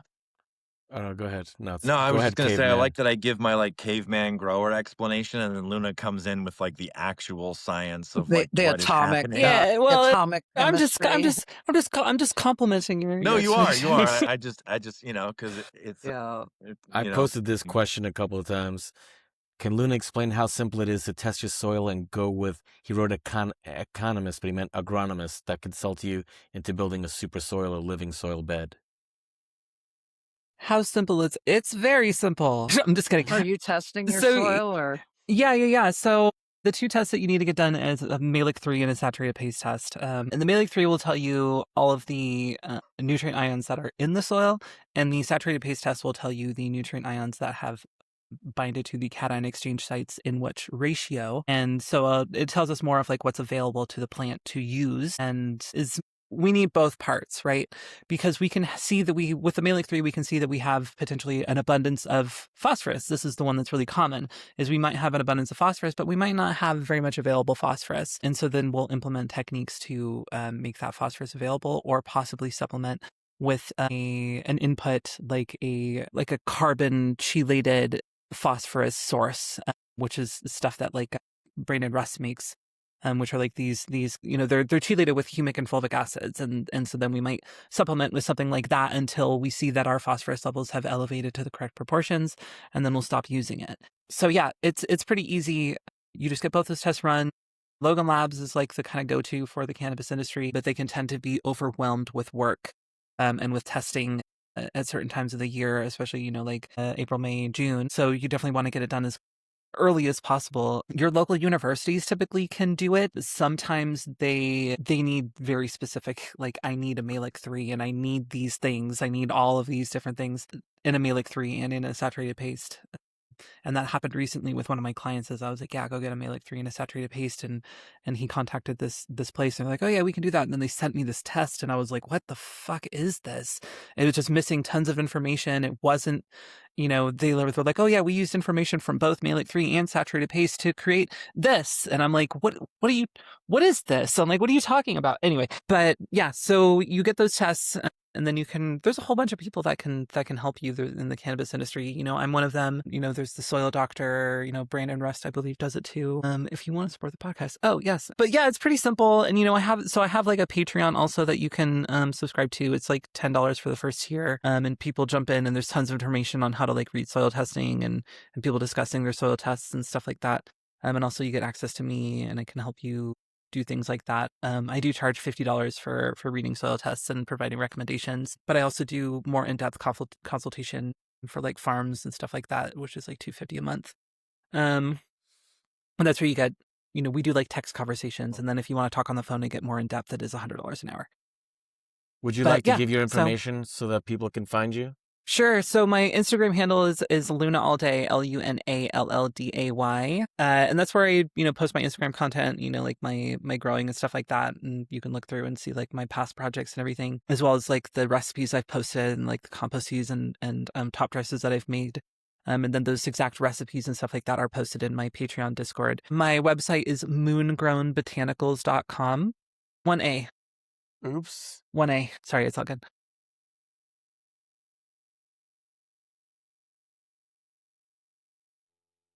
What all do you have available on your website? My website is where you can find all my genetics. And I have Okay. my lunar cheese line. I have a skunk line that I did where I collaborated with with Frank from Purple Caper. Nice. What was your website address again? Moongrownbotanicals.com. And that's where all my genetics are. And I do 15 regular seeds for $80. And then my fems are 10 for I think they're 80. I'm pretty sure they're 80. Yeah. And I sell those in 5 packs usually. Yeah, I'm working on a new cheese line right now, which you can see me doing on my Instagram profile, where I'm working with old blue cheese UK cheese that it was a line that I worked a while ago, and then when I moved out of California, I put everything in a storage unit, and I kind of forgot about that project. And then when I emptied it recently, I rediscovered them. And so I'm using them in this new breeding project because I remember that cheese was just fire. And it was really unique. So that's what I'm doing right now is I'm working on a blue cheese UK cheese project, which is going on, like my lunar cheese and my moon diamonds and some other stuff that I got from other people that are pretty unique. And if I decide to use them in the project after pheno hunting, I will announce who those people are. I don't want to say I'm using someone's gear when I end up not using it. So I will announce who those people were. But yeah, there's some respected people. So this yeah. was my favorite question Great that work. was asked of Yeah. you, Luna. Here it comes. You ready? Okay, I'm ready. Yeah. Yeah, I'd love to come on again. Okay. Yeah, and if you just punch my name like Luna All Day or Luna Whitcomb into Google, I've been on a lot of podcasts, and I hosted a podcast for a while. I hosted a podcast on Future Cannabis Project, which I think that their channel got reported and deleted by YouTube, and so I don't know how much of that stuff is on there, because there was some really cool talks I did with like Murphy Murray, who's a badass female extractor. She's a good friend of mine and like co-consultant, and we've worked on projects together and stuff. Great. But we'd love to get her on. Wow. And I did a lot of podcasts with Queen of the Sun Grown for a bit, where I hosted it. But then I've been on quite a few podcasts, and like I was on Mr. Grow It a few times. So if you want more of like my content, like podcast style, there's a lot of it actually. If you just search me up on Google or YouTube, yeah. And most of the time, it's So more structured than ours. So if you like structure, I was watching. I was watching a little bit. Like I said, I don't like to watch my guests' podcasts before they come on, because I want to have a real reaction to the stuff that they say. But I did like tune in just for like a minute, and it was some pretty good stuff. I'm going to share the link to that podcast. Which one is it? It's the one that Saraquoia had mentioned to you before. I'll pull it up. With Leighton Morrison. Biology. Yeah, that was just next level. There was a lot of that's like one of my oldest ones. Well, it was called The Soil Matters with Luna Whitcomb. Yeah, that's a good one. I also have that Soil one. Matters. The link is in my link tree of my bio on Instagram too, if you want to find that one. Cool. Yeah, that was a great discussion. For me, to connect more dots as a little bit of an elemental science nerd, it's just been my pleasure to have you here, and thank you so much. to listen to some of your other podcasts. Thank you. I definitely recommend the one that I did with Mr. Grow It as well. I dived really deep into like amino acids, which was really cool, and also like biosynthesis of volatile organic compounds, and like the importance of enzymes in doing so. But yeah, there's a lot of stuff. A lot of stuff out there. But yeah, please follow me and buy my seeds. So yeah, we'll look forward to your next projects also. Hire me to be your consultant. Coming up. Yeah. I teed that one up for you, huh? Yeah, thank you. I appreciate it. I appreciate it. Sure. You're welcome. Yeah. Well, one thing that I wanted to say, you were talking about it before, and I'd like you to address one of my concerns with growing in raised beds, particularly indoors, is, like when we're leaving the roots in there, nowadays we've learned that the hop latent viroid spreads in the root system quite easily. And, what are your thoughts on, particularly indoors, people reusing their soil in these living soil systems and then bringing in all sorts of new genetics from different places, the risks of doing that? Because for me, as an indoor gardener that uses salts, my main thing is cleanliness, and I sanitize everything with bleach and so, I mean, I love the idea of not having to do that, but I'm so paranoid about the viroids. So what do you think about that? Here's the deal. Viruses require a living host to survive. And when their host is dead, they die. So in no-till living soil systems, if you have a plant that will carry a viroid and it's still alive, and you put another plant that doesn't have that viroid next to it, it will get it. But if you don't have a plant that will carry that same viroid that is living, once it dies, it's dead, and you can still plant in it. So it's not like once a soil has been contaminated with hop latent viroid that it stays in there forever. Unless I'm mistaken, I am not a virologist, and it's very possible that I am mistaken. But from what I understand, is a virus cannot survive without a host that's alive. Well, so remember, this is a viroid, not a virus. Okay. And I'm also not an expert, but like, for instance, it can live on scissors, right? So if you can take a cutting, oh yeah, that's the other way that the viroid is spread is from scissors. Like, but is it so weird, Luna? But is it because the sap and the tissue is still alive and living on the scissors, or can you take a cut of something and then let it sit for a month and then come back and use it and it's still infected? There is a period of time that will kill it. I don't know what that period of time is. I think I mean, you should really ask a virologist, and I'm sure there's plenty of, I know that there's virologists that have spoken on hop latent viroid in the cannabis community. I'm pretty sure Tad Hussey did one of those, and I guess I'm just gonna be honest. I'm probably not the person to ask, but because I'm not a virologist, I do not specialize in viruses. And I feel like it's important for consultants to say that from time to time and direct them to someone else who knows more about it. That's very respectable. And so I'm going to say that. I'm going to be like, I'm probably not the right person to ask about this particular subject. How about just other pests? Pests in general. Like if it's not a virus, like the other thing is like, What about root aphids? Those are the worst nightmare. Anything that's going to breed in the soil, like. Well, I mean, I love that. Okay, well, hold on. I'm sorry. I don't mean to interrupt you, but I have a great answer for this. I think living soil is a better way of controlling thrips, is a better way of controlling root aphids, because I can inoculate with Bavaria bassiana 3 times in my living soil, and since it's no-till, the fungal network stays intact, and whenever a root aphid comes in contact with it, it just dies and never has any opportunity to populate again. And then when it comes to like thrips and stuff like that, I can introduce all 3 species of beneficial nematodes, the predatory nematodes that exist in that soil forever now. And when I have my living mulch, I add Stratiolaelap scomitis to my soil surface, and they run around and they act like little bodyguards, and they run around and they consume thrips forever. So like I inoculated Bavaria bassiana, I introduced Stratiolaelaps, and I introduced beneficial nematodes to my soil beds. I haven't seen a single thrip. I haven't gotten any root aphids. I haven't seen any pests at all. I haven't sprayed them a single time. Oh, yeah. That's a great answer. Yeah, nematodes are where it's at. If I were a soil farmer indoors, I would use them. I've never found that they worked for me, but I also wasn't using them properly, right? There's another thing. Yes, you can, and that's another thing is when you're using living soil systems, there's a lot of things that can go wrong. And that's another one is when you're introducing nematodes and stuff like that, it's very possible for it to go wrong, which is, first of all, I have a microscope. If I buy beneficial nematodes, I put them under my microscope. And if they are not wiggling around and alive, I'm calling the place and being like, these things are dead. And I'd be like, send me new ones. So they'll be like, oh, well, like they're alive. And I'm like, take a picture of them. I make a video with my microscope. I'm like, no, they're not. They're dead. And like, send me new ones like now. And also, if you buy them from a distribution company where they're sitting on a shelf for months and months and months, they're very likely to be dead. And or in a fridge. Less active. And if you order them directly from the insectary itself, like from insectary.com, they're more likely to be alive. And you get them and you introduce them while they're alive, and you don't use a pump. You take a watering can, you take your beneficial nematodes, you add them to a watering can, and you take a That's what I stick. do. And you take a stick and you go like this, and you don't, and you water it in. You cascade You're not them throwing over it the to your top. yeah, You're not exactly. putting it- You're you're not not throwing putting it it to in a a blender? reservoir.